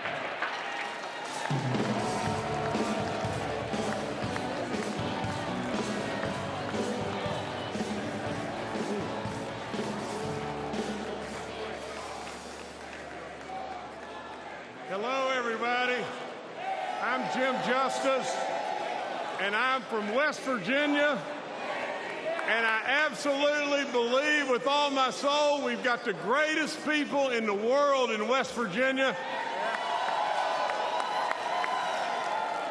and we want you to come and try us out someday. Now, with all that being said, I know that a lot of you want to meet my little buddy. So if Baby Doll could come on out here.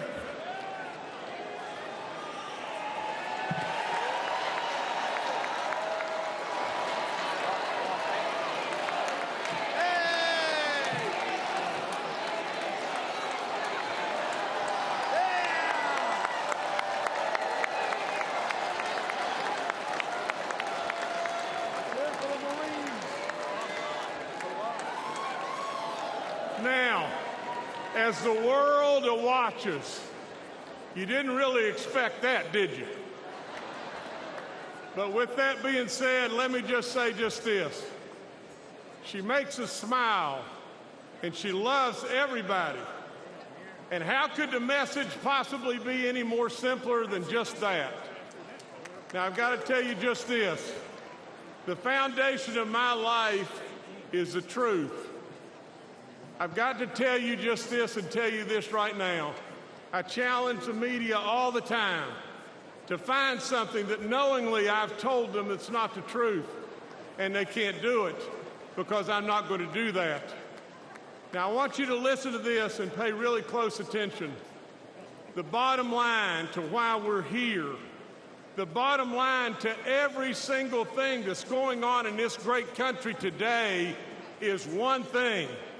We become totally unhinged if Donald Trump is not elected in November.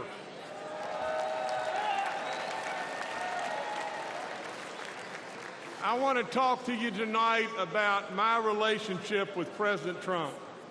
I want to talk to you about an incredible man. I want to tell you the truth about him and his family. He's tough. He's super smart. He's a business guy. But maybe there's something that you've missed, and that is he genuinely cares. He cares about all of us, every last one of us, and he loves this nation beyond good sense. He has amazing kids. I've hunted and fished with Don Jr. He's an incredible outdoorsman and a really treasured friend. Now imagine this. Eric and I have been so far back in the woods on top of a mountain, and I blew the tire out on the back of my 4x4, and who was under the vehicle right then? Eric Trump. Eric Trump changed the tire. Donald Trump has taught his kids the very best. He's taught them absolutely to respect the military. He's taught them to respect our first responders. He's taught them absolutely to treat our working men and women with love and respect all across this land.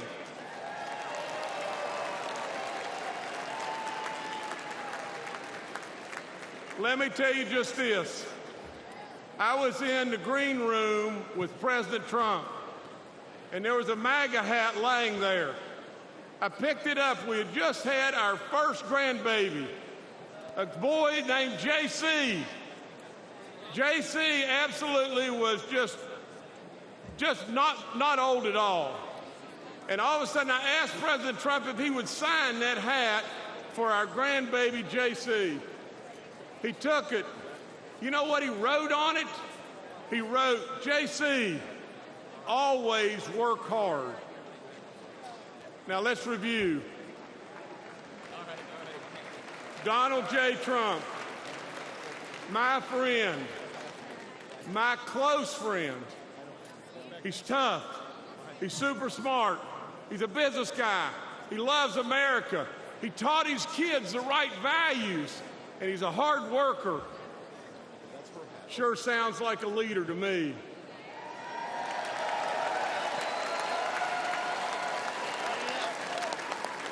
Sure sounds like a president to me.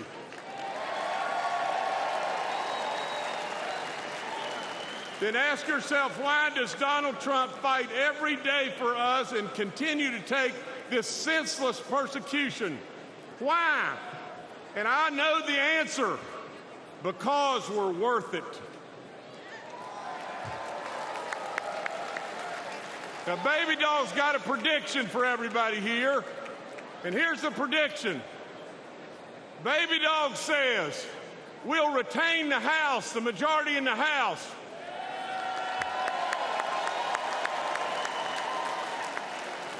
We're going to flip the United States Senate.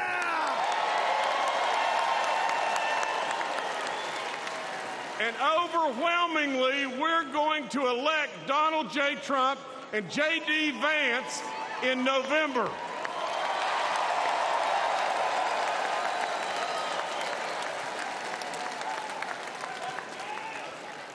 And baby dog says, what is the reason that she knows why we're going to win? And the answer is one thing: because we're worth it. God bless you. God bless this great country. And God bless Donald J. Trump.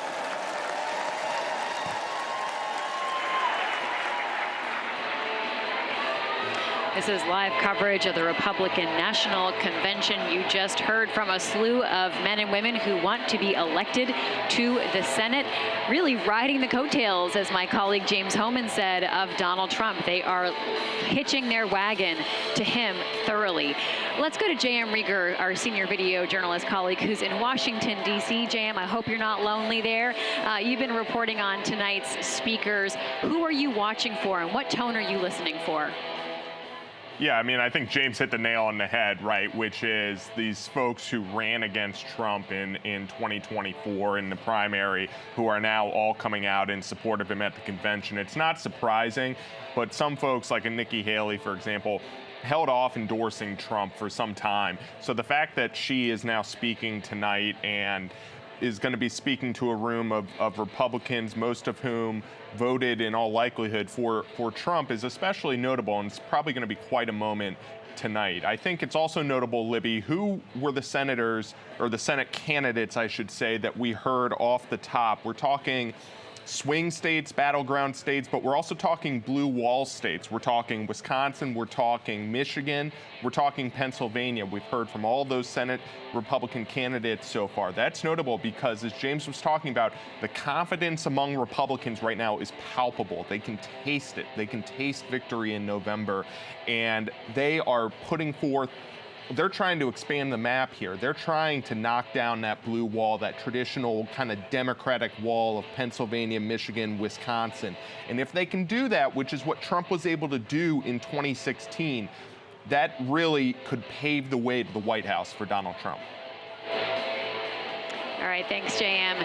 Senior video journalist Jorge Ribas is here in Milwaukee outside the Fiserv Forum. Jorge has been following protesters this week and any sort of actions to demonstrate against the RNC. Jorge, tell us about the scale of any protests that have been happening this week. Yeah, Libby, it's actually been striking how few protests. And yesterday that we were at a park just right outside the security area, Red Arrow Park, and there was a big group of protesters that gathered there in the morning, had a press conference, had a rally, and then marched. It was probably about 800 protesters that marched the planned route. This had been a permitted route that the groups had fought the city for and had been legally permitted to do so, to take them within sight and sound of the arena behind me. But they made the route a couple times and then they disbanded. They all went separate ways. I talked to some people that are heading back to Chicago, heading up to Minnesota. I talked to two of the group's leaders that texted me today just to follow up with them how they thought it went. Both were positive. They thought they had a good crowd out there. They were very happy that it was a peaceful protest. There was no incidences with police or really with counter-protesters.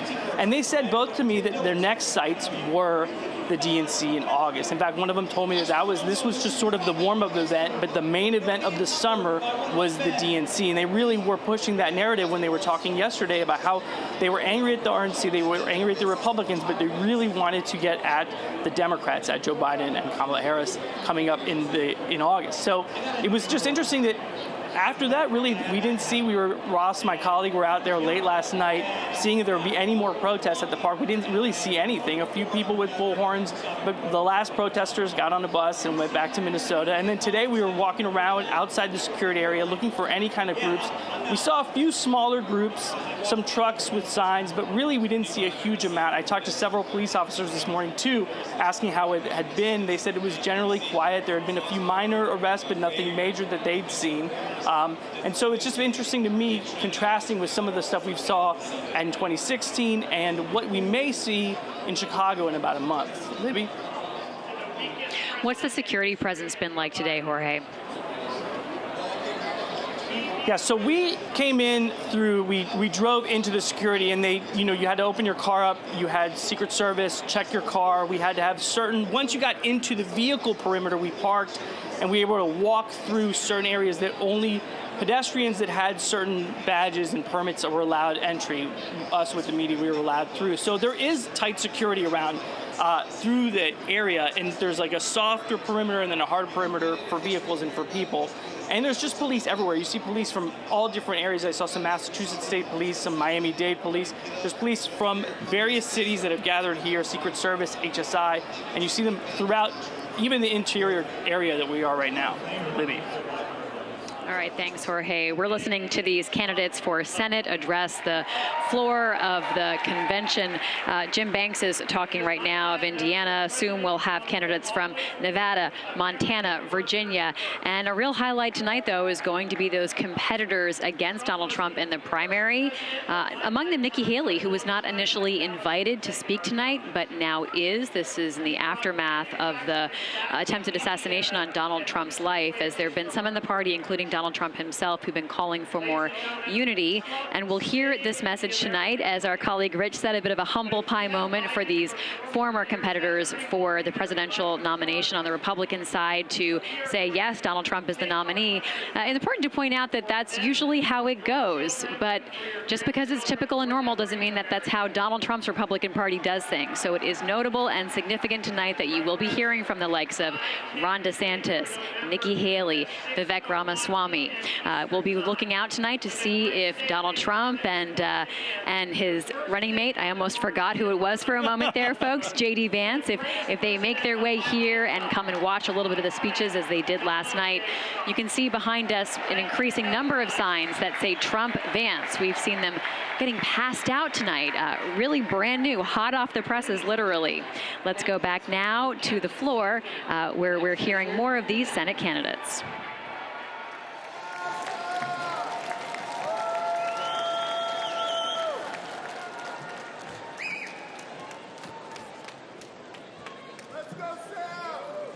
Thank you. I want to start by thanking my God for my life. I want to thank my wife for her strength, for her courage and her support in this race.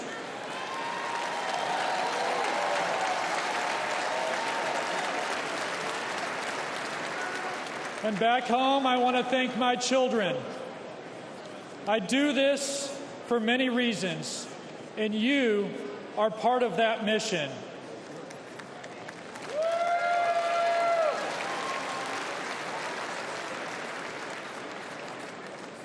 Tonight, I offer a message of hope, because I know the importance of hope in difficult times.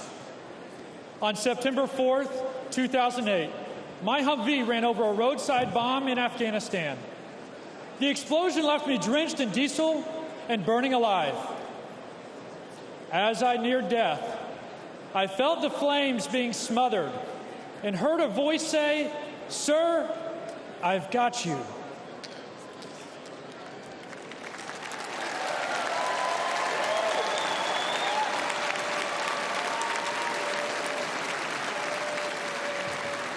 Through the pain and anguish of recovery and the years that followed, I never lost hope.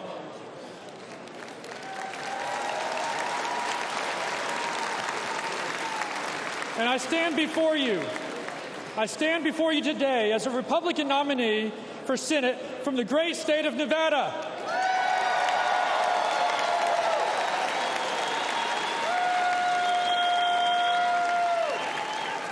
America, I served you as a soldier, and I want to serve you again. As a U.S. Senator, I will proudly stand alongside Donald Trump to make America affordable, safe, and strong again.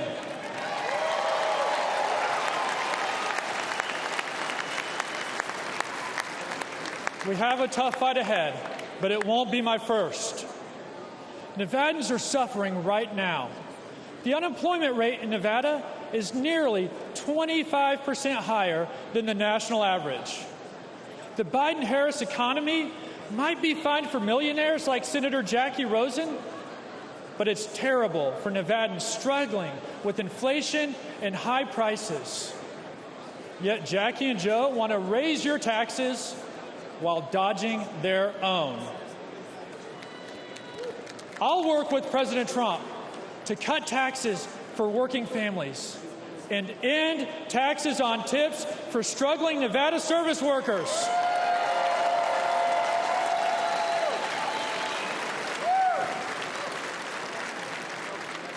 Because life must be affordable for millions, not just millionaires.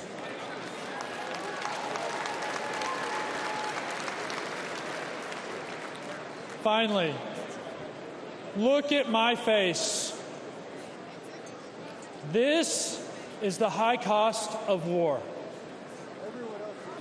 If Joe Biden stays in office, more service members will pay this price.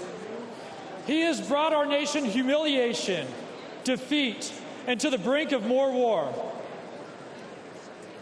I've been through the fire. President Trump has been through the fire.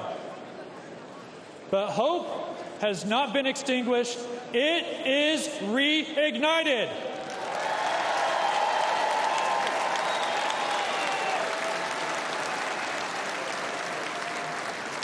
And we are more united than ever to save America's future. On November 5th, I ask Nevadans to vote Sam Brown for Senate and Donald Trump for President. Together, we will put America first again.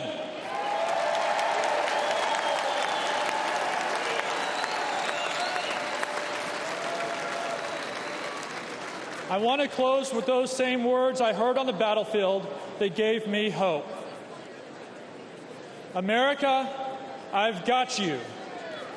May God bless President Trump. God bless you. And God bless the United States of America.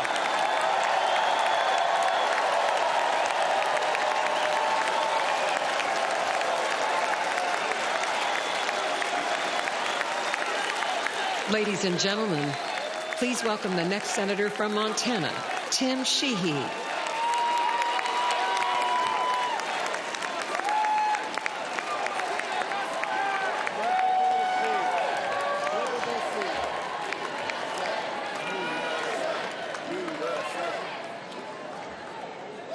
Hey, Montana, how's it going? Hey,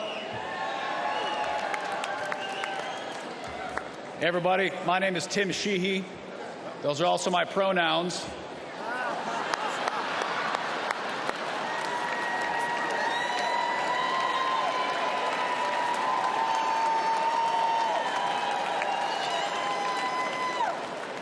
I've been a he-she for 38 years, and I can promise you going to elementary school with that name in the 80s was not fun.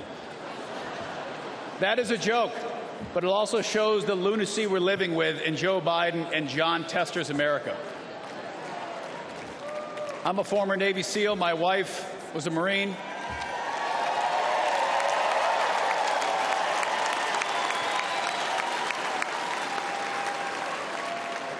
We both fought in our nation's longest war in Afghanistan. I was wounded there, served hundreds of missions there.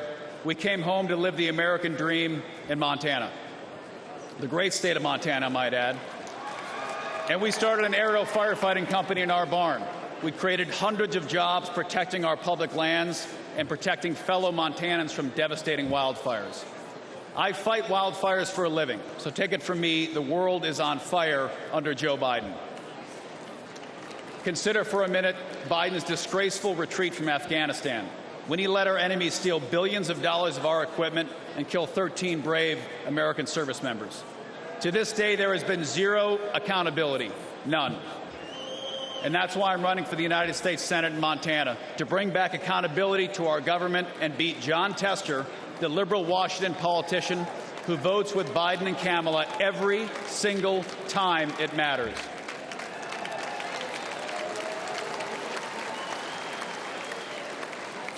And some of you may not know who John Tester is, but John Tester is the deciding vote for Biden's America Last agenda. He's got an F from the NRA.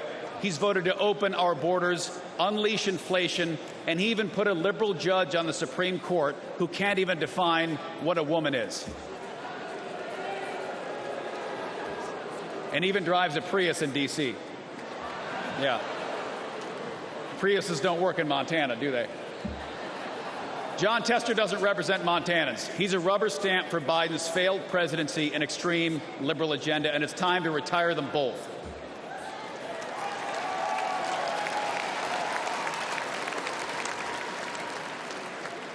And listen, I'm an optimist. You can't jump out of planes at night into enemy territory if you're not. And I truly believe America's future will be better than our past. But that future is not given. And we need political outsiders like President Trump to return common sense to our nation.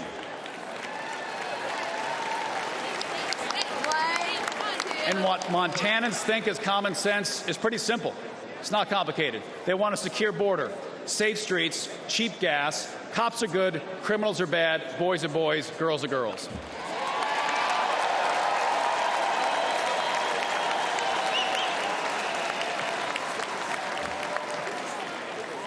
And I'm ready to retire John Tester and take back the United States Senate. And I'm ready to join you in sending President Donald J. Trump back to the White House. Let's save America. We've got a lot of work to do.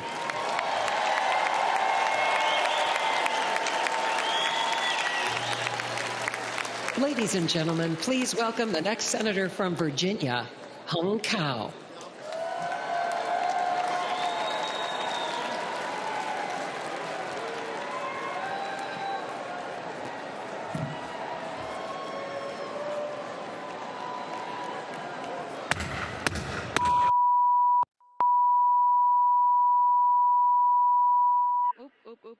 Did you guys hear tone? It's gone. Okay. That's the last sound my parents heard when their fathers were taken away in the middle of the night, and they never saw them again. That's my family's real life story. We escaped from Vietnam just days before Saigon fell to the communists. We were given a new life in the most generous country on earth.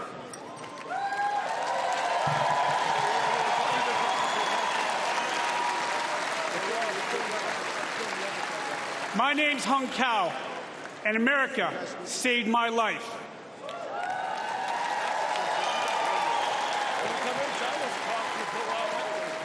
I grabbed onto the American dream.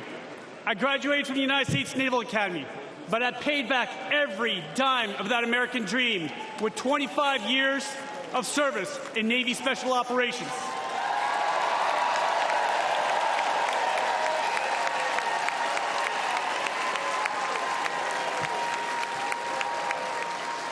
I saw combat in Iraq, Afghanistan, and Somalia.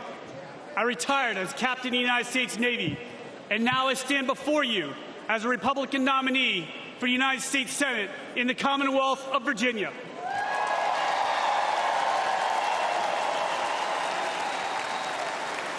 Only in America, ladies and gentlemen, only in America. But we're losing our country. Under Joe Biden, millions of illegal aliens flood our borders. They fly Hamas flags on our campuses, and they shout death to America. As an immigrant to this great country, let me be very clear to everyone who comes here. Don't ask for the American dream if you're not willing to obey the American laws and embrace the American culture.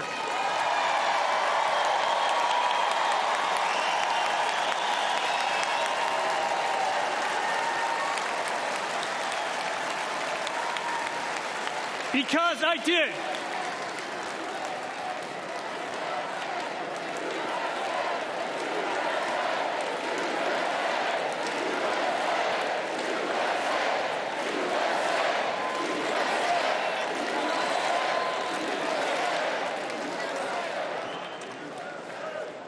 I love this country so much that I wrote a blank check up to and including my life.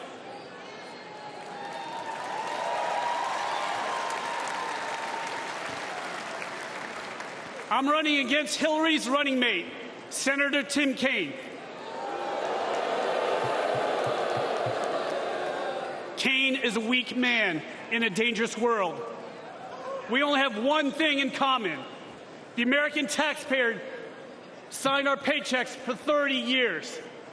Except Kaine is a career politician with millions of dollars to show for it. I've been a warrior with scars to prove it, and I'm damn proud of it.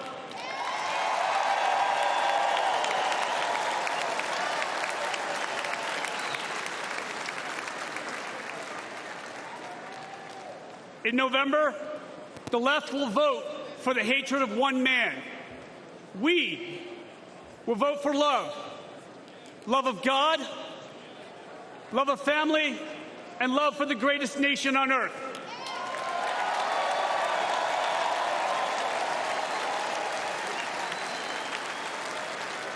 And Virginia will elect me and President Trump, and together we will save America.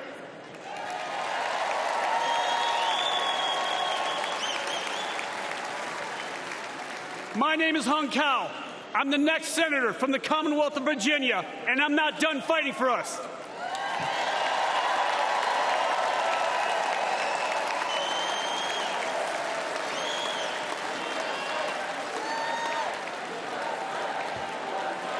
May God bless you, may God bless President Trump, and may God bless the United States of America.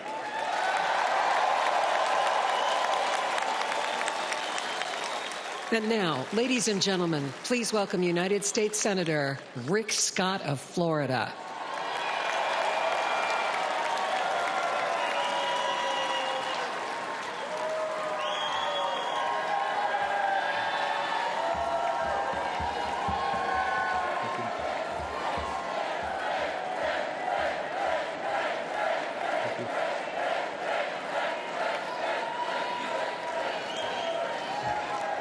Thank you, thank you, thank you. You can tell I'm from the great state of Florida.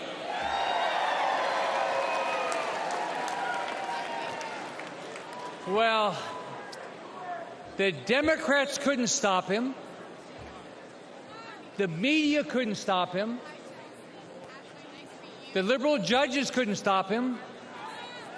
A bullet from a madman couldn't stop him. Can anything stop Donald Trump from becoming the next president and making America great again?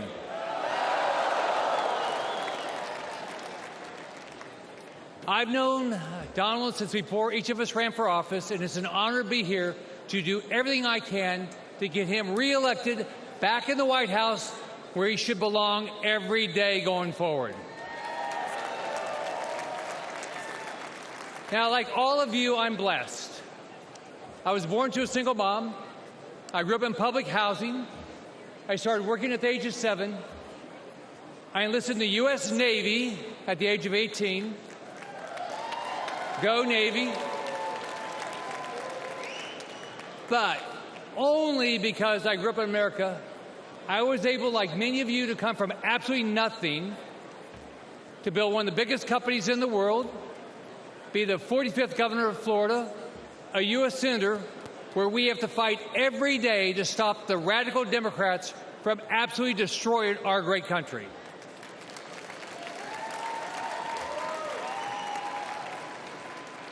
They will lose, we will win.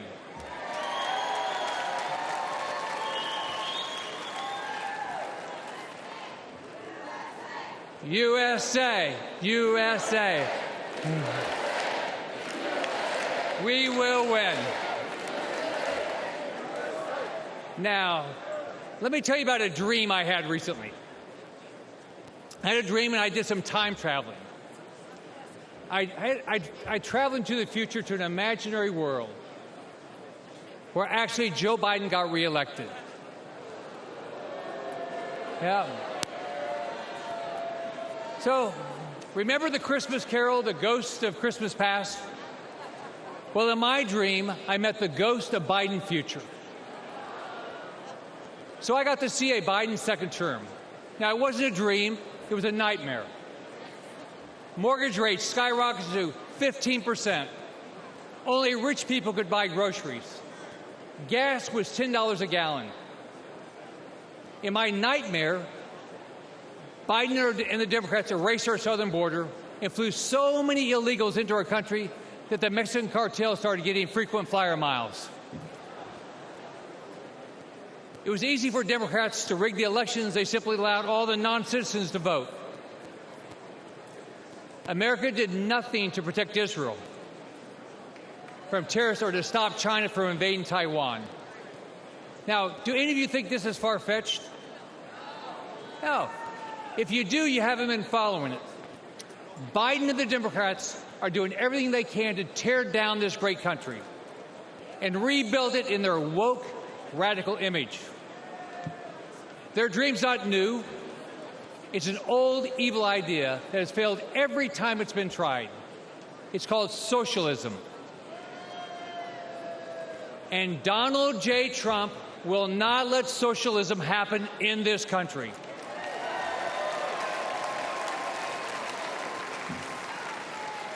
Think about it. Under Trump, we had a booming economy. We weren't at war. Our enemies feared us. Our allies respected us. We had a secure border. Inflation and mortgage rates were low. And families had money in the bank.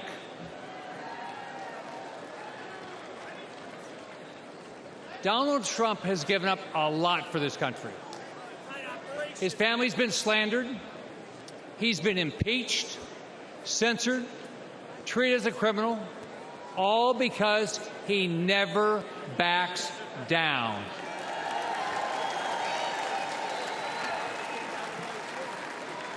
This week he's shown the courage all of us should display as we rally around him to rescue our great country. So, let's fight, fight, fight, and make sure Donald Trump gets reelected. Have a great night. God bless you. Are you going to be around here? Do you have a card? Please welcome. This is live coverage in the Washington Post. We're watching these candidates for office and office holders like Rick Scott talk to the delegates here on the floor. Let's bring Leanne Caldwell into the conversation. Leanne, co-author of The Early Brief and political reporter who was just leaning over the balcony doing some sourcing and networking. So from that to this, Leanne, I mean, it really is a moment, though, to catch leaders in the Republican Party from all over the country, because these can be state chairs, they can be county commissioners, they can be people who are just volunteers in their party politics. Just give us a sense of who's here this week. Yeah, absolutely. Most of the delegates are people, or many of the delegates are normal, average, everyday people, but a lot of them are sometimes elected officials or representatives, elected officials or representatives for the party in their state local party. So what I was just trying to do is to catch Bernie Moreno, who is the Ohio Senate candidate running against Sherrod Brown, a longtime Senate incumbent. And I want to talk to him about what the status of his race is now. We all know that there has been a very tumultuous couple weeks in this presidential election, not only with this latest parent assassination attempt, and President Biden's debate performance. And that has Democrats up and down the ballot very nervous. But at this Republican convention, it has Republicans really, really thrilled. They feel that their momentum is behind them. Can I just ask you, is it really the shifting point, the debate? Is that the pivot moment? Absolutely. I mean, I've been talking to Republicans, and they say, look, even before the debate, things were looking good for Republicans. But they say this debate, while they haven't have a lot of specific polling yet, the data that's rolling in and the feeling they have back in their home states and their districts has them riding high. We spoke with House Speaker Mike Johnson this morning in an interview, which we will publish in the Early Brief tomorrow morning, and he says that there is an absolute shift in the party electorally, and you can feel it talking to these delegates, to these elected officials, that this is really a good moment for them, especially since Donald Trump is literally maybe the luckiest man on the planet, given not only his survival from death or his escape from death, but also since the January 6th immunity decision from the Supreme Court last. And Eileen Cannon. Yeah, and Elon Musk pledging to give him $45 million a month for his campaign. He's just had a phenomenal couple of weeks, and these people are feeling it. James, I want you to follow up. We have just about a minute before we go back to the floor and Elise Stefanik. I mean, the coattails thing is real, and they are feeling it, and it is sort of amazing how happy Republicans are to talk, about it. They feel really good, and I really have been struck by how many people are really tying their campaign to Donald Trump's. from Sam Brown in Nevada, talking about Joe and Jackie. Jackie Rosen is his opponent. To Dave McCormick talking about the Biden-Harris-Casey borders.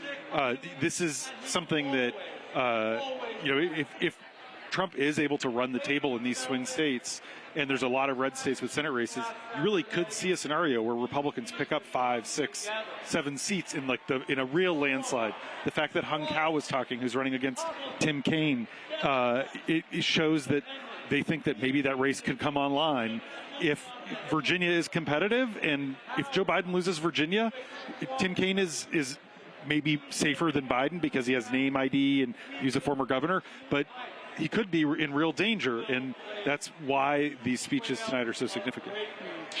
Rhonda, we're hearing from Elise Stefanik in just a moment. Other people talking tonight include Lara Trump. She'll be the first Trump family member that we'll hear. Also, the co-chair of this RNC, this Republican National Committee.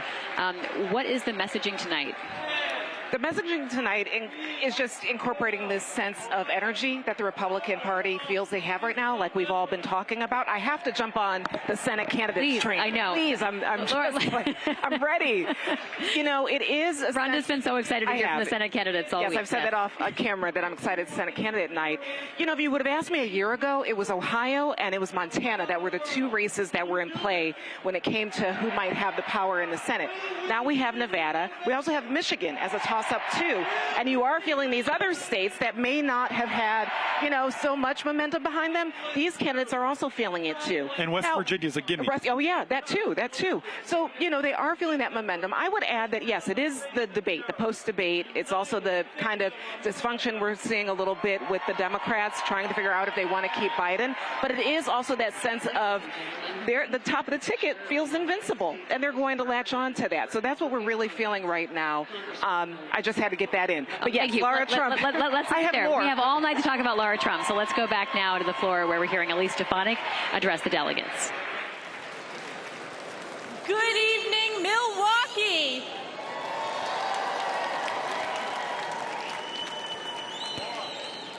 We always say that this is the most important election in our lifetime, but we know deep down this one truly is.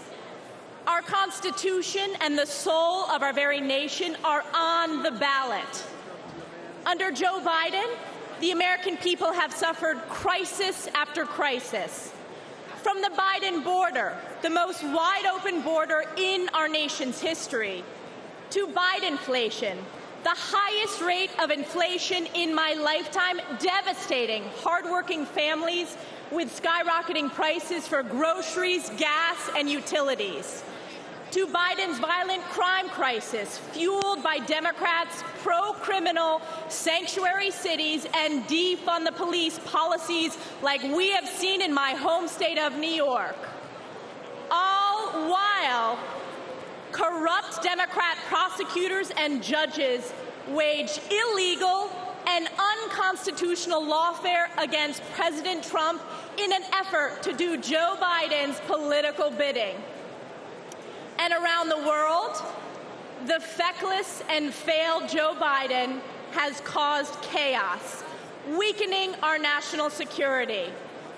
From the catastrophic withdrawal from Afghanistan, to Putin's invasion of Ukraine, to Hamas's terrorist attack against our most precious ally, Israel. And let me ask you a question. What has been the response from the radical left on our college campuses? Vile anti-Semitism, chanting death to Israel, death to Jews, death to America. This is Joe Biden's Democrat Party. Who saw that congressional hearing with the college presidents of so-called elite universities? Oh, wait, they are former presidents.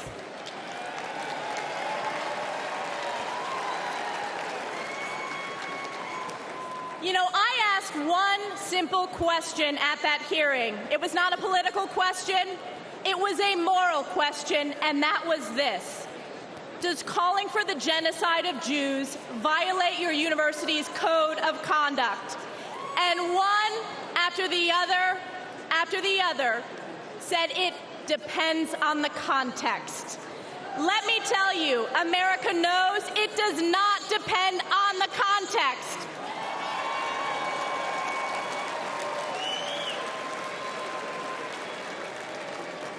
President Trump will bring back moral leadership to the White House, condemning anti-Semitism and standing strong with Israel and the Jewish people.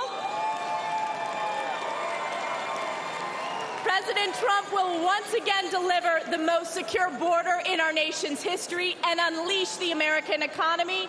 And he will bring peace through strength as Commander-in-Chief, standing with our allies and causing our enemies to fear us. President Trump has done it before, and he will do it again.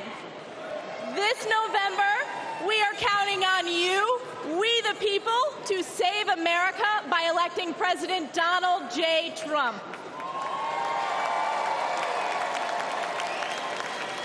It is clear for the whole world to see nothing, absolutely nothing will stop President Trump from standing and fighting for our great country.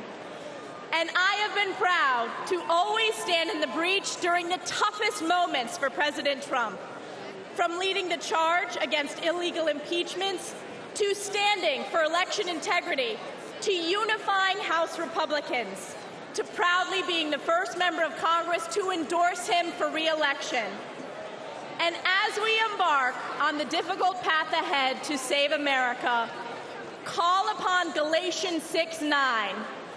And let us not grow weary of doing good, for in due season we will reap if we do not give up. We the people will never give up on President Trump, and we will never give up on the United States of America. God bless you, God bless President Donald J. Trump, and God bless the United States of America. Ladies and gentlemen, please welcome the Majority Whip of the United States House of Representatives, Congressman Tom Emmer of Minnesota.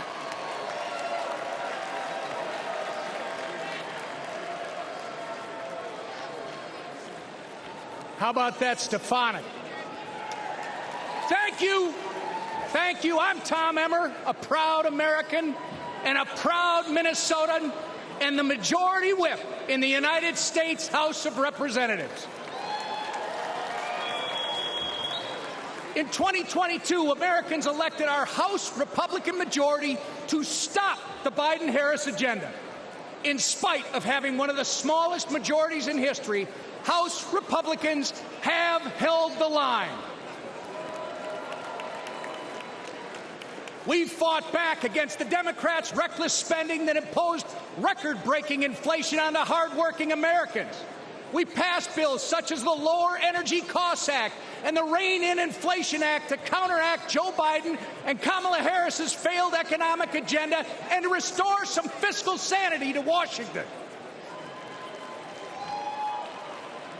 We ended the vaccine mandate in our military.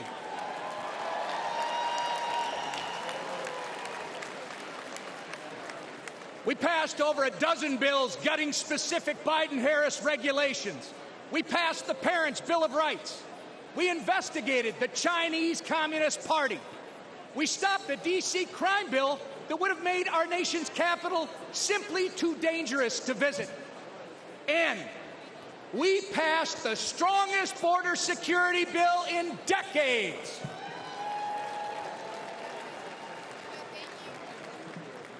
Get ready, because when we grow our majority, when we flip the Senate, and when we send President Donald J. Trump back to the White House, we won't just be holding the line anymore, we'll be moving forward. We will turn America First principles into law. I know firsthand that Minnesotans can't afford 4 more years of Joe Biden and Kamala Harris. That's right. Which is why I'm confident that we will make history this November when we turn Minnesota red for the first time in 50 years.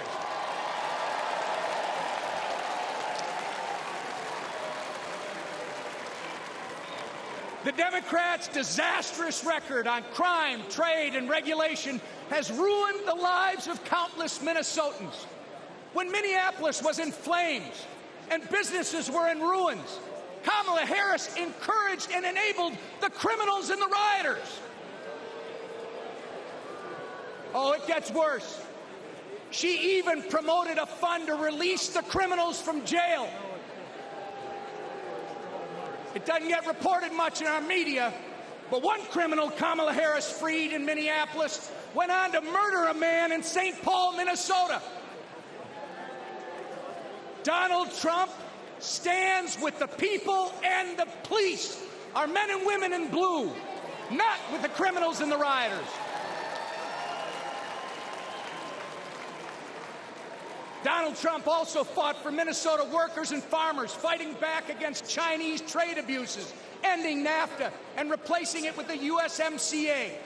Joe Biden voted for NAFTA and China's entry into the WTO, devastating Minnesota's economy. And Kamala Harris, she opposed tariffs on China. Of course, when they aren't outsourcing our jobs through bad trade deals, Joe Biden and Kamala Harris are destroying them through taxes and regulation. They are America last. But next year, Donald Trump, with the support of Trump majorities in the House and Senate, will put America first again. Thank you. And I'm confident that together we are going to make America great again. God bless you. May God continue to bless Donald Trump and his family, and God bless America.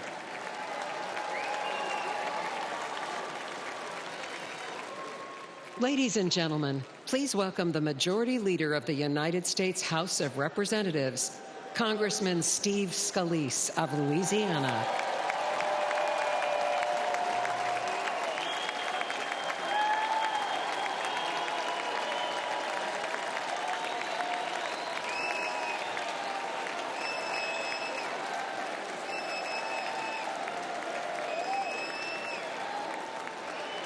God bless each and every one of you. I'm House Majority Leader Steve Scalise from the great state of Louisiana. Now, I was born in New Orleans, so I've seen some crazy things in my time. But New Orleans has nothing on Washington, D.C. these past 4 years.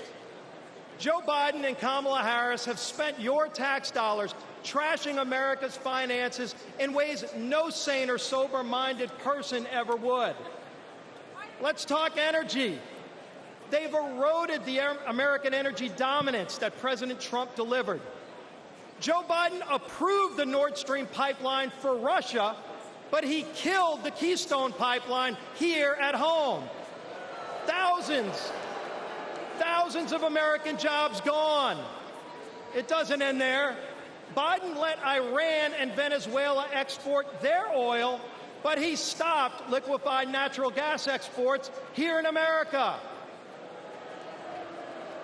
President Biden's not done. President Biden waived taxes on Chinese solar panels, but he raised taxes on Americans. When we elect Donald Trump as our next president and expand our Republican House majority, we will end the Democrats' assault on American energy once and for all. Now let's look at taxes. Biden and Harris want a $5 trillion tax hike. In our first 100 days, President Trump and a Republican majority will make the Trump tax cuts permanent. And yes, we will end taxes on tips and deliver another tax cut for working families. On the border, Biden and Harris opened it up to the entire world. Prisons are being emptied. President Trump and a Republican majority will repass H.R. 2, the strongest border security bill in decades. We will lock down the border And yes, we will finish building the wall.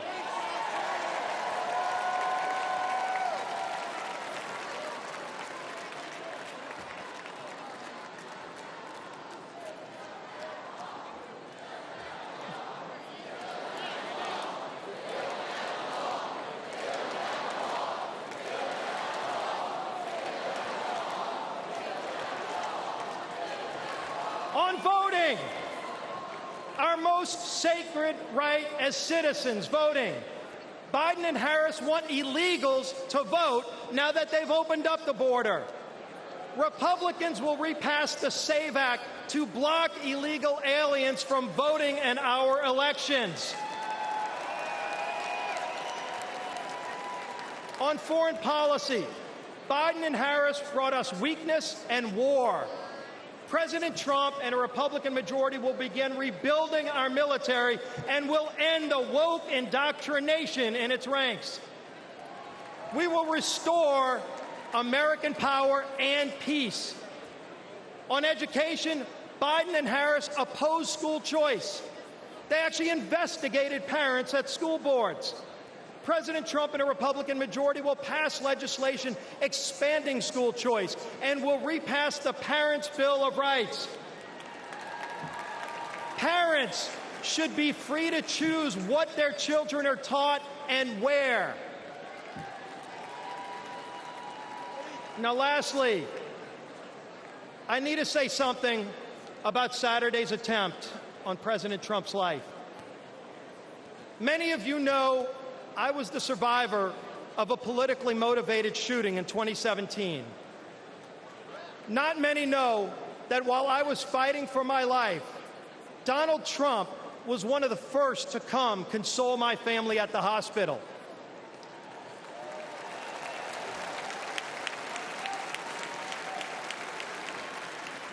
That's the kind of leader he is.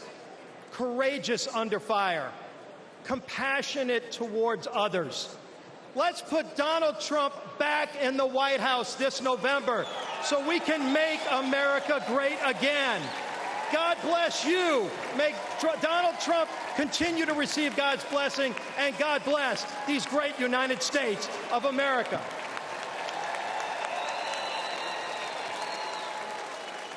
Ladies and gentlemen, please welcome the Speaker of the United States House of Representatives, Mike Johnson of Louisiana.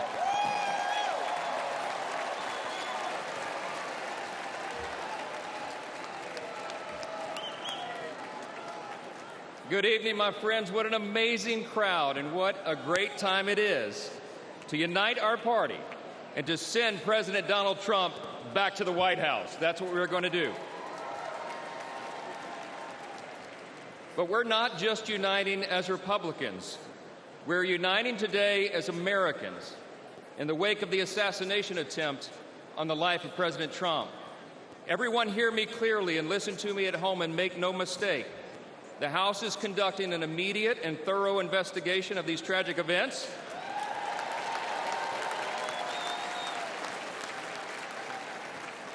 And that work has already begun. The American people deserve to know the truth, and we will ensure accountability. I promise you that. I promise you that. This has always been an important principle to us. We in the Republican Party are the law and order team. We always have been, and we always will be, the advocates for the rule of law. And we all know that that principle, as well as many others, is in serious jeopardy today. See, we've come to a moment in America where the basic things that we once took for granted are being openly challenged like never before. My friends, we are no longer just in a battle between two opposing political parties.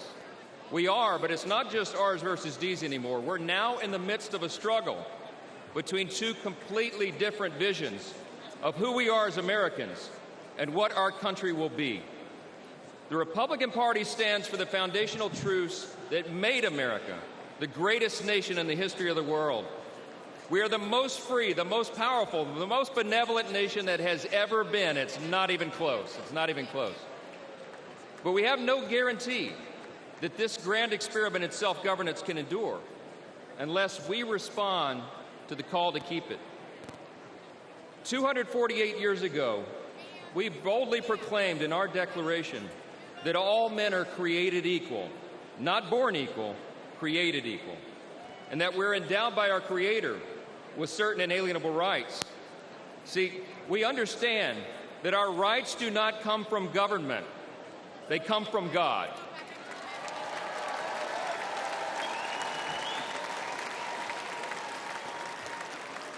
There's another thing that we recognize.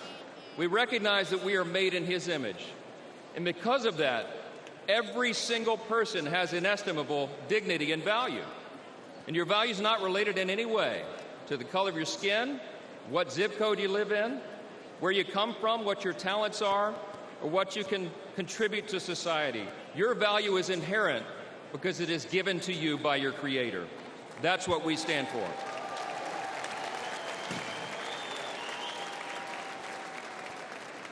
I speak a lot about what I call the 7 core principles of American conservatism. What do we stand for as Republicans, they want to know? I think it boils down to a few things: individual freedom, limited government, the rule of law, peace through strength, fiscal responsibility, free markets, and human dignity. Indeed, those are the 7 core principles of American conservatism, but they're actually the core principles of our republic itself. And while they resonate in our hearts and in the hearts of most Americans, listen to me, the radical, woke, progressive left has disdain for those principles, all right? They have a very different vision for what America should become. They want to tear down those foundations and remold us into some sort of borderless, lawless, Marxist, socialist utopia. We're here to say, not on our watch. We will not allow that to happen.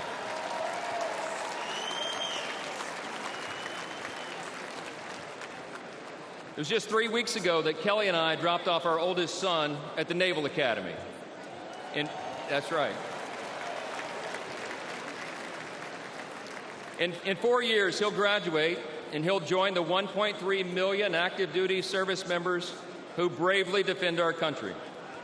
We're so proud of Jack and all our children, but like most parents today, we're concerned about their future. America can't risk 4 more years of Joe Biden's weakness that has invited so much aggression by our enemies. We can't survive the dramatic increases in violence, crime, and drugs that the Democrats' policies have brought upon our communities. And we cannot allow the many millions of illegal aliens they've allowed to cross our borders to harm our citizens, drain our resources, or disrupt our elections. We will not allow it.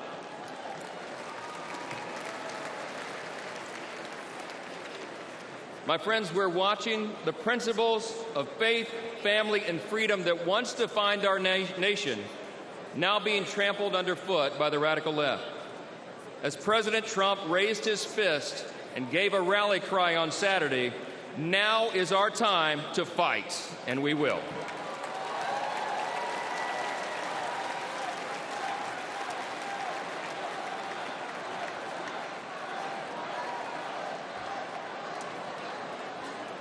We're in a fateful battle of ideas, my friends, and we have to recognize that.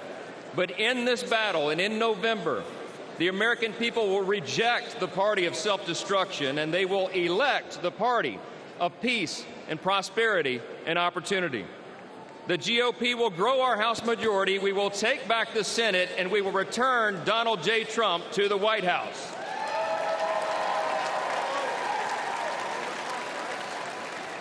Standing arm in arm, we will make America safe again. Listen, we reach out tonight to everyone watching at home. We invite all Americans who believe in the promise of our great nation to join us in this fateful battle. We can and we will reverse this current decline. We can restore our founding principles, and we can preserve this exceptional nation that God has entrusted to us, and what Abraham Lincoln referred to as the last best hope of man on the earth. Thank you so much. God bless you, God bless our troops, and God bless America.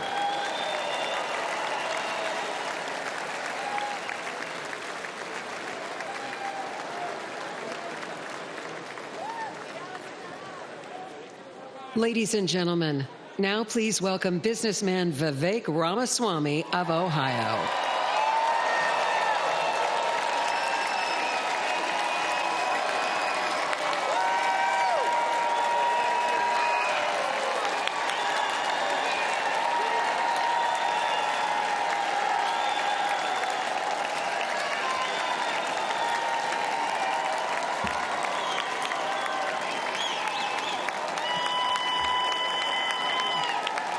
Love it. Thank you, guys. Thank you for the warm welcome. It's good to be back in Milwaukee. This time last year, I was a candidate for U.S. president, and I'm proud to say that I achieved the impossible, which is that most of you actually know how to say my name by now. So thank you for that. It's good to be back. We're in the middle of a national identity crisis right now. Faith, patriotism, hard work, and family have disappeared, only to be replaced by race, gender, sexuality, and climate. But we're not going to win this election just by criticizing the other side. We're going to win this by standing for our own vision of who we really are. What does it mean to be a Republican in the year 2024? What does it mean to be an American in the year 2024?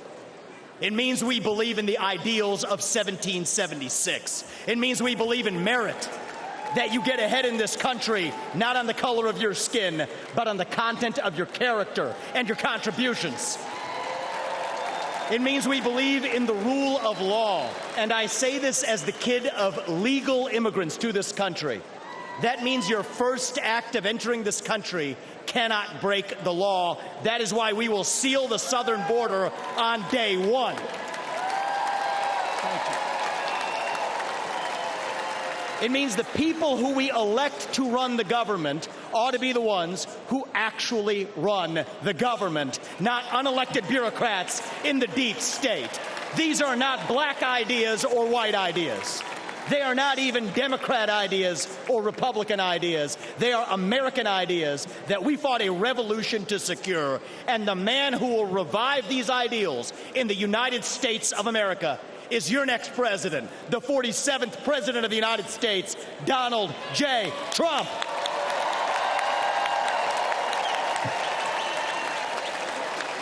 If you want to seal the border, vote Trump. If you want to restore law and order in this country, vote Trump. If you want to reignite the economy in this country, vote Trump. If you want to revive national pride in this country, vote Trump. If you want to make America great again, vote Trump. But there is one more reason I'm going to ask you to vote Trump, and it's the most important one. It's the one the media won't talk about, but it's the truth. Donald Trump is the president who will actually unite this country, not through empty words, but through action. Because you know what? Success is unifying. Excellence is unifying. That's who we are as Americans. That's who we've always been. To those of you watching this at home tonight, I'd like to deliver a message that the media doesn't want you to hear from the Republican Party. Our message to black Americans is this. The media has tried to convince you for decades that Republicans don't care about your communities, but we do. We want for you what we want for every American: safe neighborhoods, clean streets, good jobs, a better life for your children, and a justice system that treats everyone equally, regardless of your skin color and regardless of your political beliefs.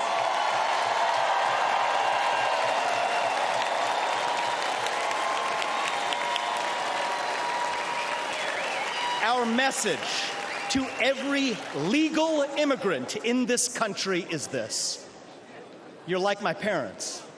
You deserve the opportunity to secure a better life for your children in America.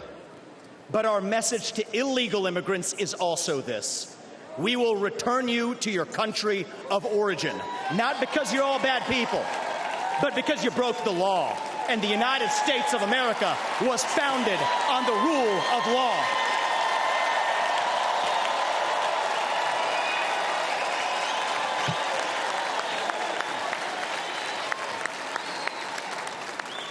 Our message to millennials, speaking as one myself, yes, it's true. Our government sold us a false bill of goods with the Iraq War and the 2008 financial crisis, loading up our national debt that falls on our generation's shoulders, telling us that if we took out college loans, we'd somehow get a head start on the American dream, when it hasn't worked out that way. But we can't just be cynical about our country, because the United States of America is still the last best hope that we have, and we deserve a better class of politician, one who actually tells us the truth, even if it comes with some mean tweets from time to time.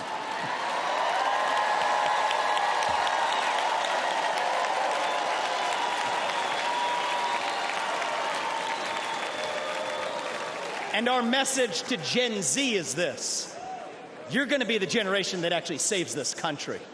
You want to be a rebel? You want to be a hippie? You want to stick it to the man? Show up on your college campus and try calling yourself a conservative. Say you want to get married, have kids, teach them to believe in God and pledge allegiance to their country. Because you know what? Fear has been infectious in this country, but courage can be contagious too. That too is what it means to be an American. And you know what? If you're at home and you disagree with everything I just said, our message to you is this: we will still defend to the death your right to say it, because that is who we are as Americans. We are the country where we can disagree like hell and still get together at the dinner table at the end of it. That is the America I know. That is the America we miss. We do not have to be ancient Rome. We don't have to be this nation in decline. We can still be a nation in our ascent. A nation whose best days, not in some fake politician way, but in a true way, a nation whose best days are actually still ahead of us. Still on our way to that shining city on a hill, that country where no matter who you are, or where your parents came from, or what your skin color is, or how long your last name is, that you will still get ahead in this country with your own hard work, your own commitment, your own dedication, and that you know what? You are free to speak your mind at every step of the way. That is the American dream. That is what won us the American Revolution. That is what reunited us after the Civil War. That is what won us 2 world wars and the Cold War. That is what still gives hope to the free world. And if we can revive that dream over group identity and victimhood and grievance, then nobody in the world, not a nation, not a corporation, not a virus, not China, is going to defeat us. That is what American exceptionalism is all about. And that is what we will revive this November when we send Donald J. Trump back to the White House. Thank you all. God bless you and your families, and may God bless our United States of America. Thank you. Thank you.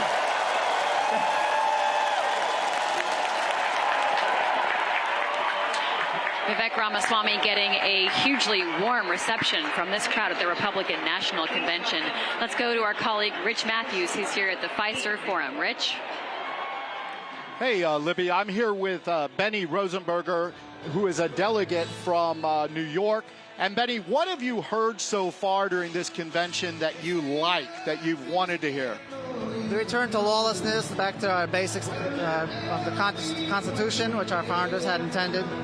I believe that America has strayed from that path, and we need to get back on the rails in order to stem any further deterioration of this great country. What did you come here hoping to hear that maybe you haven't heard yet, or that you think you'll hear? Well, I hear a lot of blame about inflation on, let's say, President Biden and Harris, but I think that the government itself is the biggest problem in their reckless spending, and that's the greatest cause of inflation. I think Milton Friedman said that inflation is always a monetary policy issue. So I would like to see more focus on curbing government spending and living within our means. Spending $7 trillion when you're only bringing in $5 trillion would bankrupt any company, and I think we can't run this country like that anymore. Benny, President Trump, former President Trump, has seemed to unite the party. If you look around this building, can he unite the country? I hope so, because I believe that President Trump actually has the best for everybody in this country, all citizens of this country, in his mind. He seems to care about everybody. He's not partisan. He wants the best for everybody, and a rising tide raises all ships, and I think that's what he wants to do. I think my last question for you, the events of last weekend, the attempted assassination, did they change the way you see politics, or you want your politicians to act or talk, or not? Well, I haven't really seen much coverage, news coverage on that. I mean, I think it's appalling that such a mishap happened. I think I can't believe the Secret Service missed that. I think it's gross negligence at best. I hope that President Trump continues what he's doing, and I hope that God protects him from any enemies, foreign and domestic. Okay. Benny, thanks for joining us. I know that you don't have a lot of trust in the mainstream media, so I appreciate you coming up here and talking to us. My pleasure. Thank you. Libby, back to you. All right, thank you, Rich. Let's go to JM Rieger. JM, we've been watching these candidates for Senate address the convention this evening. It's so fascinating because, as we've been hearing our colleagues talk about, they're getting a lot of momentum right now from Donald Trump. But in the past, Donald Trump has actually weighed some of them down. Yeah, Libby, let's look back at the last few election cycles, right? Trump and Republicans, they lost seats in 2018. They lost seats. Trump lost in 2020. They lost seats or lost races that they were expected to win in 2022. And now we're seeing some of those candidates who ran in the 2022 midterm elections show up on the stage tonight at the Republican National Convention. Some of those names: Kari Lake lost in 2022. Dave McCormick, running for Senate in Pennsylvania, lost in 2022. Hung Cao in Virginia, lost in 2022. Sam Brown ran for Senate, the Republican Senate nomination in Nevada, lost in 2022. Didn't even get the nomination that year. So these are folks that were all, a lot of the conventional wisdom at the time was that Trump brought them down. Trump was one of the reasons that supposed red wave of 2022 didn't happen. So it's a little striking to see some of these folks back on stage running again just 2 years later, tying themselves even closer to Trump in some ways than they did even in 2022. And, one of the dynamics that brought some of those folks down that we've been watching, we talked about it yesterday on the broadcast, Libby, and I'm sure it's going to be something that comes up in the next few days here, is this idea of election denialism and how much we talk about the 2020 election and Trump's false claim that it was stolen. That was one of the reasons that came out in exit polling after 2022 for things that brought that down. So that's a dynamic that we're going to be watching here at the Post in the few months ahead of the November election, and what those dynamics tell us about how these candidates might fare in 2024. Yeah, great points, JM. Let's bring in Mariana Sotomayor, congressional reporter covering the House of Representatives. Mariana, we just heard a string of House leaders address the delegates. Let's talk about Speaker Johnson. I mean, just think about a couple of years ago, he probably couldn't even imagine. A year ago. The Speaker of the House addressing this convention less than a year ago, Rhonda. It feels like it's been a long time. I mean, talk to us about what Speaker Johnson is trying to message tonight and how he's feeling about his Republican Party. Well, Leanne Colvin and I actually sat down with the speaker earlier today to have that conversation. Here's a little fun fact. By this Sunday, he's actually going to have served longer than Kevin McCarthy. Wow. You can believe it? Yes, time has gone by really fast. And even he was telling us just how shocked he was to be in this position. He's been in a very reflective mode, thinking about when he was first elected in 2017, and the surprise that many Republicans had that President Trump won that 2016 election. Republicans had the majority at that time, and they were very much unprepared. for, what is a united Republican House and presidency going to do? So that is really kind of where Johnson's thinking is right now. He is very much planning, as he describes it, a playbook, an agenda for what Trump, what he's hoping and what many Republican senators are hoping is a flip in the Senate, and of course a more expanded House majority. And you did hear that from him tonight, talking about how he brought in his faith.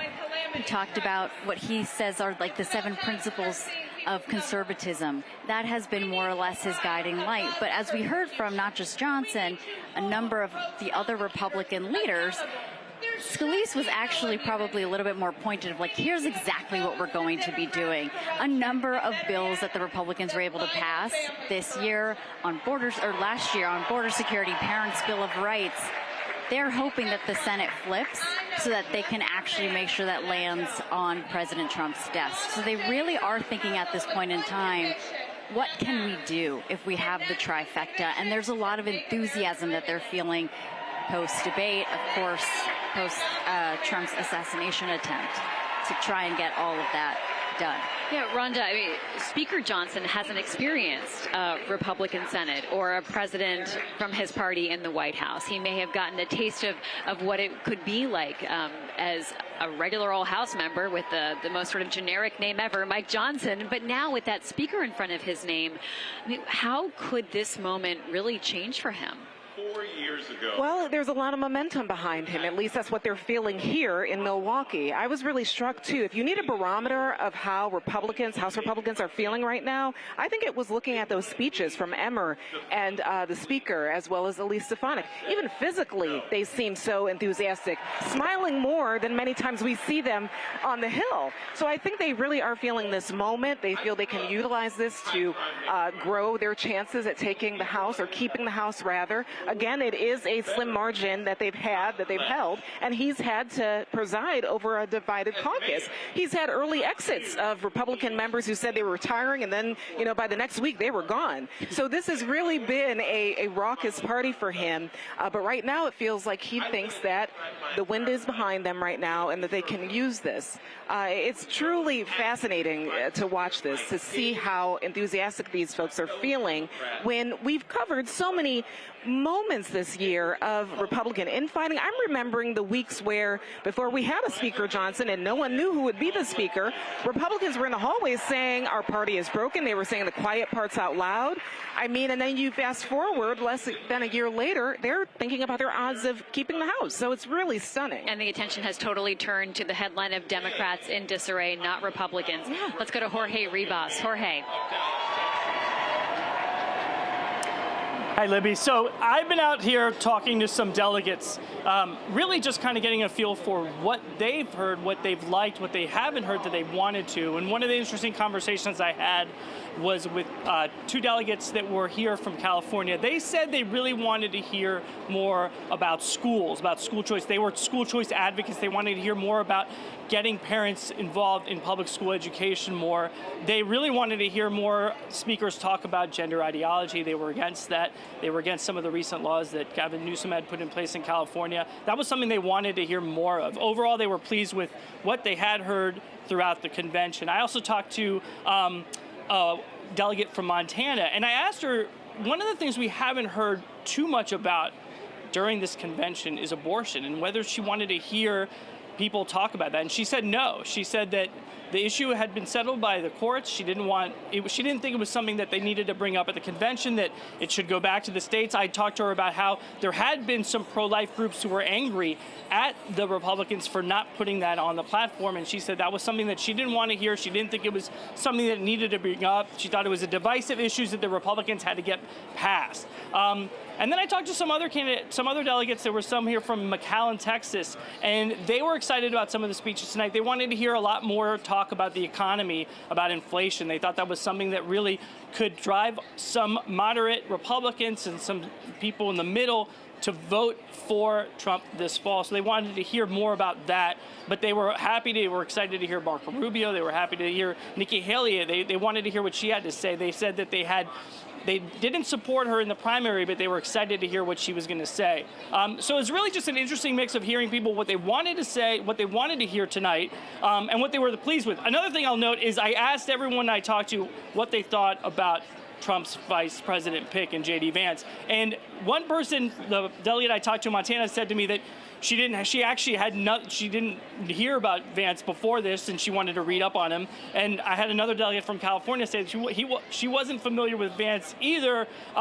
She knew a little bit from his book and from the movie that came out, the Ron Howard movie, Hillbilly Elegy, but she hadn't really known that much about him. But both of the people told me they just trusted Trump's opinion. They weren't concerned. They just wanted to hear. Another delegate, the ones from McAllen that I talked to, were very excited about how young Vance was. And this was something that they brought up, that it would attract millennial voters, younger voters, and they were excited about that prospect. Back to you, Libby. All right, thank you, Jorge. James, as we reflect, just watching to see. All right, we've got J.D. Vance hitting the stage, so let's watch to see how the crowd reacts here to J.D. Vance, first-term senator and now vice presidential nominee. 39 years old.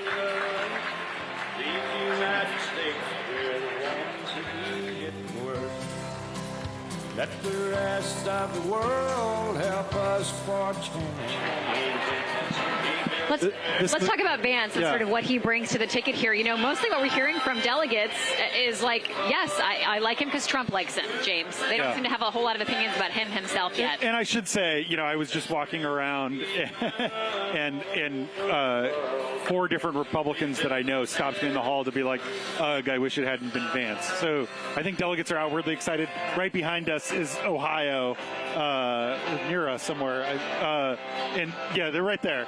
The Ohioans are excited, and obviously people are cheering. They're excited about the ticket, but there are a lot of traditional conservatives who are uneasy with Vance's kind of lack of experience. He wasn't even elected. He didn't even start his Senate term 2 years ago. He's someone who has kind of rejects traditional Republican views on things like trade, tax policy, foreign policy.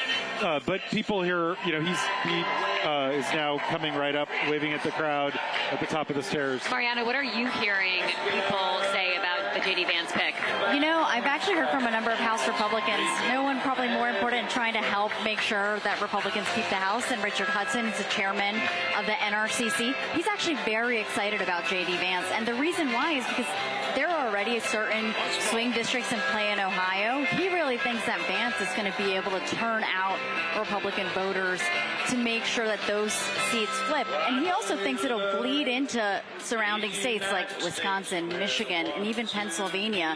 His message, his humble beginnings to where he's become now, Hudson told me that is exactly the kind of messenger that they need. And he's looking forward to inviting him alongside a number of House Republicans to campaign together. Yeah, JM Rieger, tell us about your reporting on that in terms of what the Trump team hopes J.D. Vance can speak to, both in terms of content, but also in terms of the geography of this pick. We've been talking the last 2 days here, Libby, about how kind of confident Republicans seem in this moment, how you can kind of feel it. And Vance, in a lot of ways, is a play to that confidence.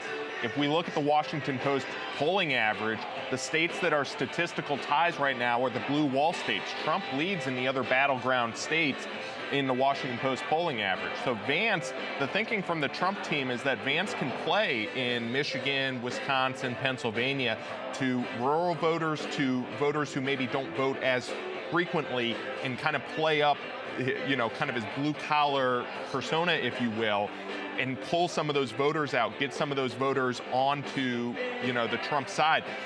It's a little risky, though, for Trump in this sense. Vance has some vulnerabilities, and as does Trump, with suburbanites who Republicans have been losing, and also with women voters. Vance has been very anti-abortion for a long time, has recently sort of kind of come over to Trump's side. And when I say recently, I mean within the last week or two here. And that is a risk because we expect that to be a main issue this election cycle. So how Vance is defined going forward here. There was a CNN poll at the end of June where 56% of respondents said that they never heard of Vance. They didn't know anything about him. So how he's defined here, both by Republicans and by Democrats in the 4 months here before the November election, could really be crucial given how narrow the margins were in those blue wall states back in 2020. James, what does the J.D. Vance pick tell you about what Donald Trump thinks he needs or frankly doesn't need right now? Yeah, this is not this isn't someone you pick to win an election. This is someone who's thinking about as a governing partner. In Ohio, Rich Hudson, the head of the NRCC, made that point. The Democratic Congressional Campaign Committee, their adversary, said that in the 3 competitive congressional districts in Ohio, in 2022, Vance actually lost those districts to Democrat Tim Ryan. He underperformed Donald Trump in Ohio. He obviously has grown. That was a very competitive Republican primary. One of Vance's Republican primary opponents, Jane Timken, actually used lipstick to write Vance on a Trump sign yesterday. I saw her waving it. I think Trump is thinking about the future of the party. His son pushed really hard to get Vance on the ticket. This is someone who's going to become the standard bearer. It's someone I think Trump believes will be loyal to him. He's sort of a mini-me, as we talked about in last night's show. I do think that at the margins, it sort of excites the people who got involved in politics for the first time after Trump came down the golden escalator. And it will just help energize the vote. And if Trump can figure out a way to win, we heard Tom Emmer say Minnesota's going to go red for the first time since 1972. If that happens, Vance could help in outstate Minnesota, Wisconsin, Pennsylvania, Michigan, the blue wall states. Vance, if he could just bring 0.5% just by spending a ton of time in those states, reaching younger voters, he's less than half Joe Biden's age. That could make the difference in a close election where really all Trump has to do, realistically, to win the election is flip one of those 3 blue wall states. He's also half of Donald Trump's age, so let's not forget the age of Donald Trump as well. But Rhonda, there's always so much enthusiasm at a convention, and there's always traditionally a bounce, right? A bounce for the party who has their convention.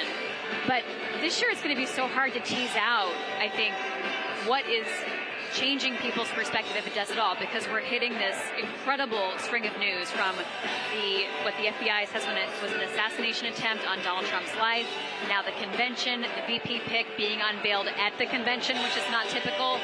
So how much enthusiasm here has to carry over? And is the enthusiasm? Yeah, I've been thinking about that actually is the last few days. Is it convention enthusiasm or is it election enthusiasm? Exactly, because conventions, both the RNC and the DNC, this is sort of an echo chamber, right? These are people who are very excited about their party. If you're a delegate, you're a super fan, basically. You're not just signing up and deciding to take a trip. You're someone involved at the state level with politics. So, of course, they're going to be really energized and kind of behind all the things that happen here. But how does that translate outside of this arena when Vance is going to have to be introduced to other people? We are hearing one of the popular songs from Trump rallies, the YMCA. I believe it is the YMCA, right? It is the YMCA. It's often a song they play when Donald Trump's about to make an entrance. So I think everyone's looking around right now to see what's happening. And Trump's press secretary posted a video on social media of the motorcade, and she said, "We're heading to the convention center." Okay, so they're on their way. They're on their way. That is reportable. But what I was going to say about Vance is I did follow that and covered that Senate race. A lot of Ohioans were not excited about him because he was unknown at the time. And what they did know about him is that he flipped from being a never-Trumper to someone who got Trump's endorsement and kind of rode that wave. That was a tighter race than it was really, calculated to be. I think the Trump campaign will certainly have to do some work outside of this arena to introduce Vance to the rest of the country. But I am interested because, when I went around today and in the arena and also talking to delegates, I have heard so many people say, I wish it was Tim Scott. Out of all the other people on the short list, that's the one name I'm hearing.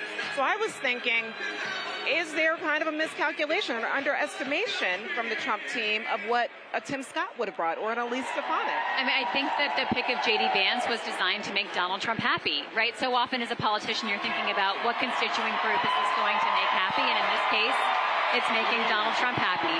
speaking of Donald Trump, we see he is coming in now to the Pfizer Forum. He still has the bandage on his right ear that he also had last night following Saturday's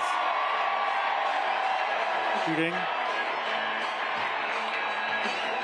He's coming out the same way that he came out last night, making a dramatic entrance. This is the man this crowd has come to see. Yes. I mean, in this way, it does feel like a Trump rally in some respects, right? People are standing on their chairs so they can get a picture, get a glimpse of him. Everyone has their camera phone up. Everyone's hoping for their picture will turn out.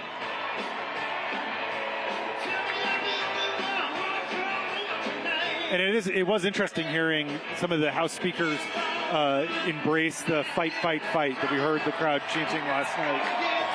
That's the new mantra.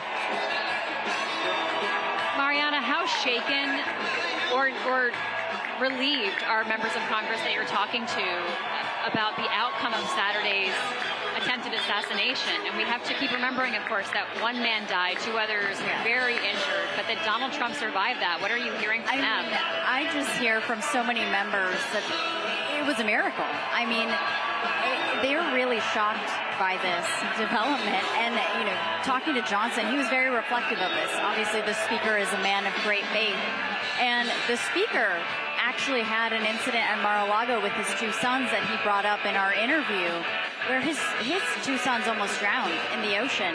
And he remembers Trump just being completely shaken by that, recollecting how that was a miracle. And continued to talk to Johnson about his faith. And the reason that the speaker brought that up to us today was because he went in the very few moments that he had to speak with Trump after Saturday, he told him, you've always told me that my sons were saved by a miracle. Well, it's a miracle that you've been saved. And there is this palpable feeling, including among delegates that I've spoken to, that this is a sign from God. So this is for some Republicans bigger than politics. And they're really embracing that moment and have felt like a solidification of support among Republican voters that they really weren't sensing before after that. James, last night we were watching Donald Trump came in, and there were moments where he seemed a little more emotional than a Donald Trump that we're used to seeing. What is your read of that? Well, it's a little different. He's a little more himself tonight. Yeah. It's interesting because he's just was chatting next to J.D. Vance's Tom Emmer, the House Majority Whip. He basically torpedoed Emmer from becoming Speaker after the House Republicans had united behind Emmer. Trump basically put out word, and that stopped Emmer from getting the speakership. So clearly everyone's trying to put on a good face, and Emmer wants to be Speaker in the future, so he has every incentive to be magnanimous toward Trump, and Trump has every incentive to be magnanimous toward him because, as Mariana's talking about, he's counting on them to advance his agenda if he becomes president next year. Rhonda, you've been talking to delegates today, going around and hearing from them about their perspective. Are you feeling that momentum that we were talking about from them? Are they feeling like this is going to be a convention bounce, or that they're going to be able to take this and capitalize on this moment? I was at an event today where Senator Tim Scott actually spoke, and he did tell the delegates in attendance to take this energy and take it out, to your friends, to your family, so that this movement grows. I think we're going to have to see. Again, the election will be won by those deciding voters, that small sliver of folks who are not really engaged right now. We don't have, any sort of idea or metrics on their voting patterns. We're calling them deciders at the Washington Post based on a poll taken. But are those people being reached right now? I'm not sure. Mariana, the folks who got to talk today, a lot of them are getting to have some time with Trump, right? We're seeing some of that congressional delegation that James was talking about be with him in that sort of special place, right? The family box, essentially. What has the relationship between Trump and the Republican members of Congress been like through all this tumultuous time that they've been dealing with? Like James was pointing out, the Emmer thing is, that's kind of remarkable that we're now here in this moment. It's huge. Is that not the best example of seeing Republicans who have been skeptical of Trump just completely embrace him? The fact that Emmer is sitting right next to him, he was formerly the NRCC chairman, did not necessarily embrace Trump because he knew that his members were are not going to win overwhelmingly, right, in the House. And it's interesting to see who else is there. Obviously, Stefanik has been an ardent supporter, also rumored to have been floated as a potential VP pick. And then even behind him, you see Marjorie Taylor Greene, no bigger supporter, that Trump had played a really big role in trying to calm down against the movement against Speaker Mike Johnson. All right, let's go back to the floor to well. hear Senator Ted Cruz. And of course, he's got an audience now of not just J.D. Vance, but also Donald Trump.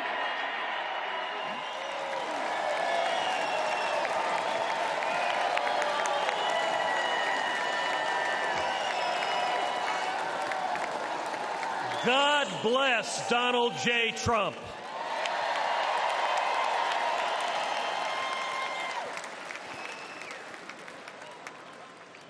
And let me start by giving thanks to God Almighty for protecting President Trump.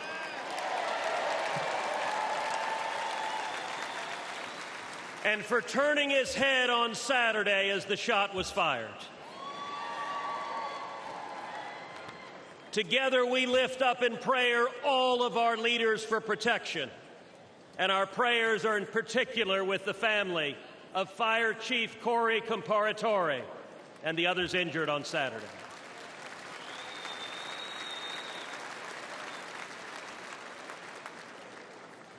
Never before has an election mattered so much. We are facing an invasion on our southern border. Not figuratively, a literal invasion. 11.5 million people have crossed our border illegally under Joe Biden. Look around you.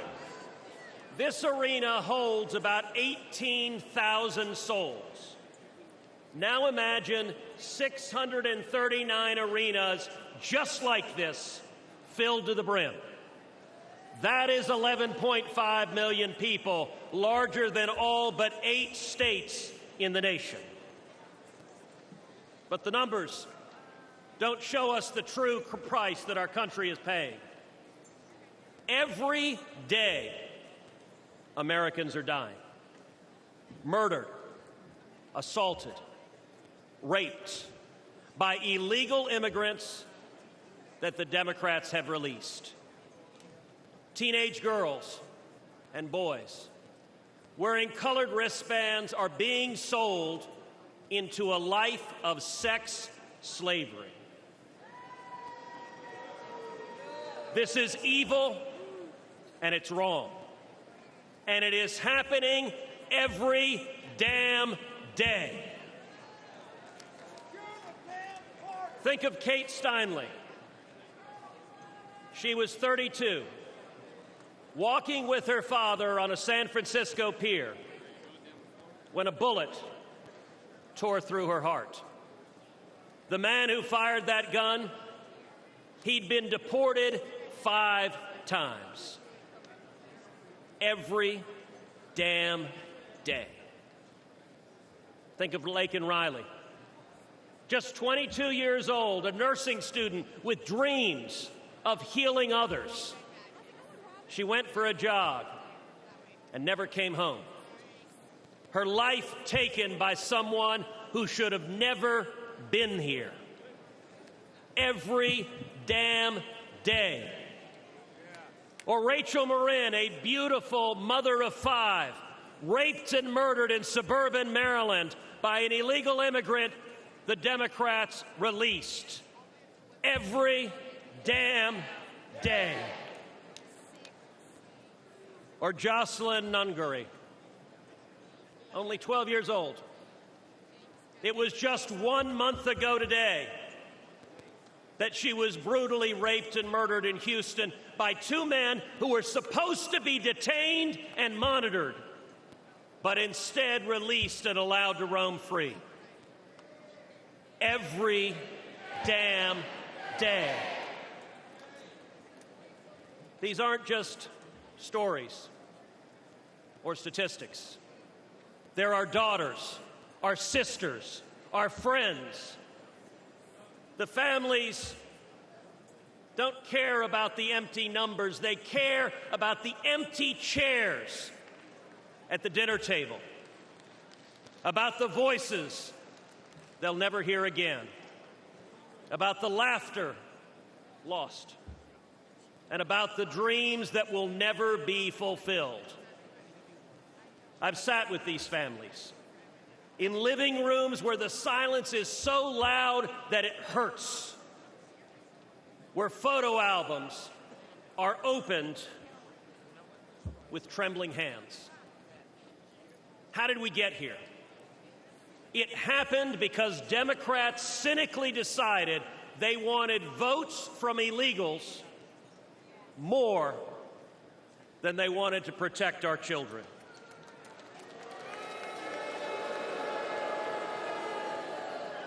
Today, as a result of Joe Biden's presidency, your family is less safe.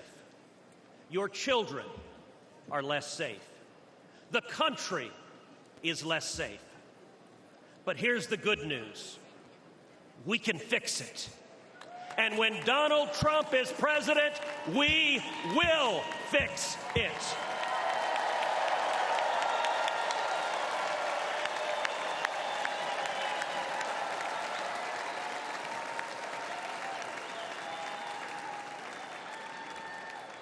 We know this because he's done it before. I know this because I worked hand in hand with President Trump to secure our border, and we achieved the lowest rate of illegal immigration in 45 years.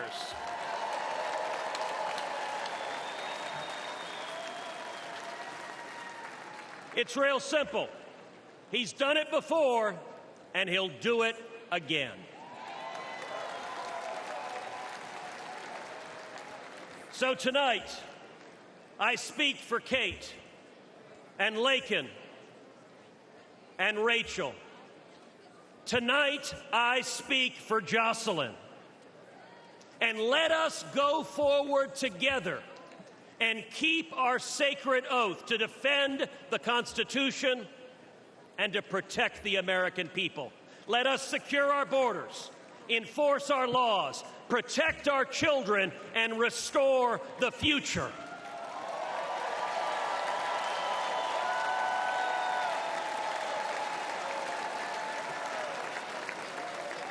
Because when we do that, when we remember who we are and who we love, and we act to protect them, then and only then will we truly make America great again.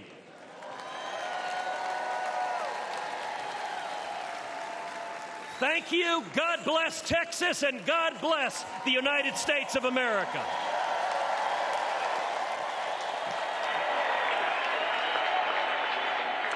Senator Ted Cruz leaning into the theme of the night, which is safety. He painted a very dark and frankly terrifying picture of America, James. Let's do some fact checking now. Yeah. I mean, it's a huge contrast first from the Vote Your Conscience, where Cruz refused to endorse Trump when he spoke 8 years ago at the convention and left to loud boos. But here he is just making wild exaggerations about the number of undocumented immigrants who have come into the country over the last 4 years. And he's also falsely claiming that Democrats wanted undocumented immigrants to come so that they could get their votes. People who aren't U.S. citizens are not legally allowed to vote in federal elections. And just in case you're wondering what we're hearing in the background, they are holding up signs and chanting "Back the Blue." Let's go to JM Rieger for more on that fact check. JM? Yeah, Libby, we heard Cruz talk about the suggesting that undocumented immigrants would vote, as James just pointed out, cannot vote in U.S. elections, suggested the border crossings were higher than they were. Just because someone's encountered doesn't mean that they've crossed illegally. And lastly, seemed to suggest something about kind of violent crime. The theme tonight, safety, and seemed to suggest safety with Americans and taking nothing away from the tragedies that Cruz mentioned that are real. Violent crime, according to the FBI data, has actually decreased on Joe Biden's watch. All right, thanks so much. Rich Matthews is across the Fiserv Forum from us and has a very clear view of what's happening with the audience around him and behind him. Rich, what was it like when Donald Trump walked out this evening? You know, when he came out, I don't remember a candidate that is more loved or revered by his base than Donald Trump is. Now, that may not translate to the rest of the country. In fact, it doesn't translate to the whole country. He is a polarizing figure for sure. But I'm sure from your booth as well, you heard that roar. You heard that cheer.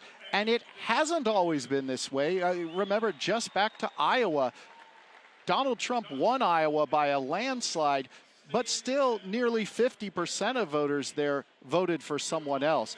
Again, I said this earlier, it's becoming more clear that Donald Trump has united his party, the Republican Party, and he's in clear command and control of the party right now. But it was... the type of reaction that is almost rock star-ish. And I have seen things maybe similar. Barack Obama entering the Denver Broncos stadium in 2008. But this was still just loud. And it was certainly exciting for the people who are here, that are here to see him and hoping to see him. One other quick note, we talked a little bit, I believe, about some of the merchandise, the things that are already coming out. And again, while respecting that people lost their lives in that attempted assassination, there are people here on the floor, delegates, wearing a sticker over their right ears, very similar to the bandage that Trump is doing, just to kind of emulate him and show their support and respect and love for him. Libby? Rich, you're a reporter based in Texas. You've done a lot of border reporting. What did you make of the Cruz speech? You know, I think I made the same thing that our fact checkers did. Here's what I'll say about the border, okay? I have been there, and I've covered the border for 20 years. I've seen it. There's no debate that there's a problem there. There's just, it's not open for debate. I've seen it with my own eyes. I've watched people wade, swim, walk across the Rio Grande in huge groups. What is open for debate is, one, who's to blame for that? And then two, how do we fix it? Can it be fixed? But it is, of course, a Republican issue, and an issue that Republicans are leading on. They know they're stronger on, so they'll keep talking about it and keep talking about it and keep talking about it. We're going to hear a little later tonight from a man whose sister was murdered by an illegal immigrant. Have immigrants caused some crime? Of course they have, but Americans do too. What is open for debate is, again, that are these people coming, are they terrorists, are they criminals, or are they seeking asylum? Are they seeking a better future, the American dream? And again, it's just something that Republicans have been exaggerating, the amount of people coming across and their nefarious deeds that they do here and their goals for coming here. Libby? Thanks, James. The Biden administration has really been grappling with the question of immigration. We know it's an area that Republicans do poll better in, but the Biden administration has been pointing to some recent accomplishments on the border. Can you talk to us about where the administration thinks it's at? Yeah, so they issued this executive order a few weeks ago, and it has cut crossings. Basically, it's saying that you're going to get sent to the third country. You're going to remain in Mexico. You're not going to get basically a ticket to come for an asylum hearing in the future. They raised the bar for how to apply for asylum, so the presumption is harder, and you don't have to wait for a hearing. You could have someone just kind of reject it immediately. And what the Biden folks would say is they do know this is a huge huge political liability for them, but they would have supported that border deal in the Senate that went down that had the money for Ukraine in exchange for a really strong border crackdown. But Trump actually called Republicans and got them to torpedo it because he wanted the political issue. Yeah, Rhonda. Exactly. Yeah, tell us more about that, please. Yeah. And before the executive order was this deal that was brokered by Senate Republicans and Senate Democrats. It came, I was there and covered the week that it came up, and it was tanked. It was tanked because Trump made the call and said, don't do it, don't go through with this, and so the bill died. And Democrats actually tried to bring it back up earlier this summer just as a messaging bill to see how many Republicans would vote no against it. So they are using this as a campaign issue, most certainly, on both sides. And, the border, as well as just overall immigration, that is a top-ranking issue for most Americans. I remember checking a poll just a few months ago. It was the #1 issue. So, we can expect this to, the discussion later on tonight, as this is safety night, and the RNC is considering immigration under that banner. We're going to hear more about that. It is likely that this will be talked about from here on out. What they're trying to do is conflate a bunch of different things. They're trying to conflate, and they do it offhandedly, and if you're not listening for it, you kind of miss it, but they're trying to conflate immigration with crime. And if you recall, that's what, when Trump came down, made his debut political speech, he said they're not sending their best, they're sending rapists. We just heard Cruz basically repeat these are rapists comment. But they're also trying to connect that to drugs, the fentanyl crisis. We heard a woman last night blame Joe Biden directly for her husband's addiction to drugs because she didn't explain why. But, that obviously is a stretch. But they're trying to create this kind of bucket of fear. And we heard Mike Johnson say we're the law and order party. Lots of ridicule for that from the left because of Trump facing all these criminal charges, but that is... And also January 6th. January 6th. The officers who guard the Capitol and the people who work in the Capitol were not respected and were attacked, injured. Some of them ended up taking their own lives afterwards. Right. It was a shocking moment that some of these lawmakers we've even seen stood up here tonight survived, right? Survived. And so when they talk about back the blue, there's a critique to be made there, and certainly some of the former officers who've left that job are now supporting Joe Biden, right, and his presidency, in large part because of that. One of them actually appeared with President Biden today. He was in Las Vegas at the NAACP convention. Rhonda and I were watching it earlier, and Eugene Goodman, who was one of the officers that day, who was actually really very saved heroic. the Senate. Yeah, led the crowd the opposite direction. He was with Biden at the NAACP convention. I think that is the contrast on this day where they knew this was going to be the message that the president was trying to drive. JM Rieger, talk to us more about this issue of immigration and how it plays politically. Yeah, Libby, this is something that we've heard former President Trump talk about repeatedly. This is a good issue, generally speaking, and polls tell us for Republicans. But we also know, our own reporting has shown, that Trump is really using immigration as one of the ways that he wants to sort of centralize power in a hypothetical second term here. Some of the things he's talked about doing, mass deportations. He's talked about doing the largest deportation in the country since the Eisenhower administration. That was where Eisenhower used military resources. Some migrants died during that deportation in the mid-50s there. Trump wants to bring that back and says he wants it to be bigger than what President Eisenhower did. He wants to reenact his travel ban from 2017. He's suggested he wants to bring back his family separation policy. He's suggested he wants to use the National Guard to go into cities, also deploy it down to the southern border to fortify the southern border. And he's also talked broadly on this theme of military resources about using military resources. We know that he reallocated Pentagon money to help build the wall or parts of the wall in the southern border during his first term. So these are all ways where Trump wants to really, that Pentagon action that I just mentioned was one of the ways he was in some ways taking the authority away. He wants to centralize it in the executive branch and remove some of the congressional oversight in some of this. And because this is such a central core issue for Trump and for Republicans, we expect to hear a lot more about it. This is in their platform over and over and over again. It's something that I'm sure we'll hear more about in the months ahead here. Thank you, JM. Coming up is the section that Rich Matthews called the humble pie section, because it's a lot of people who had hoped to be on this stage tonight who will be speaking about Donald Trump, endorsing Donald Trump heartily, also talking about what they want to see, in the next 4 years. And you can certainly bet they'll be going after not just Joe Biden, but his vice presidential running mate and the current vice president, Kamala Harris. We've heard a lot more of that tonight. Yep. I actually have been struck last night by how few mentions there were of Harris. Tonight, we've heard dozens of Biden, Harris, Biden, Harris, Biden, Harris. It almost feels like a lot of mispronouncing of Kamala Harris's name, which yes. is really intentional. And yeah, of course. It's kind of gross. Yeah.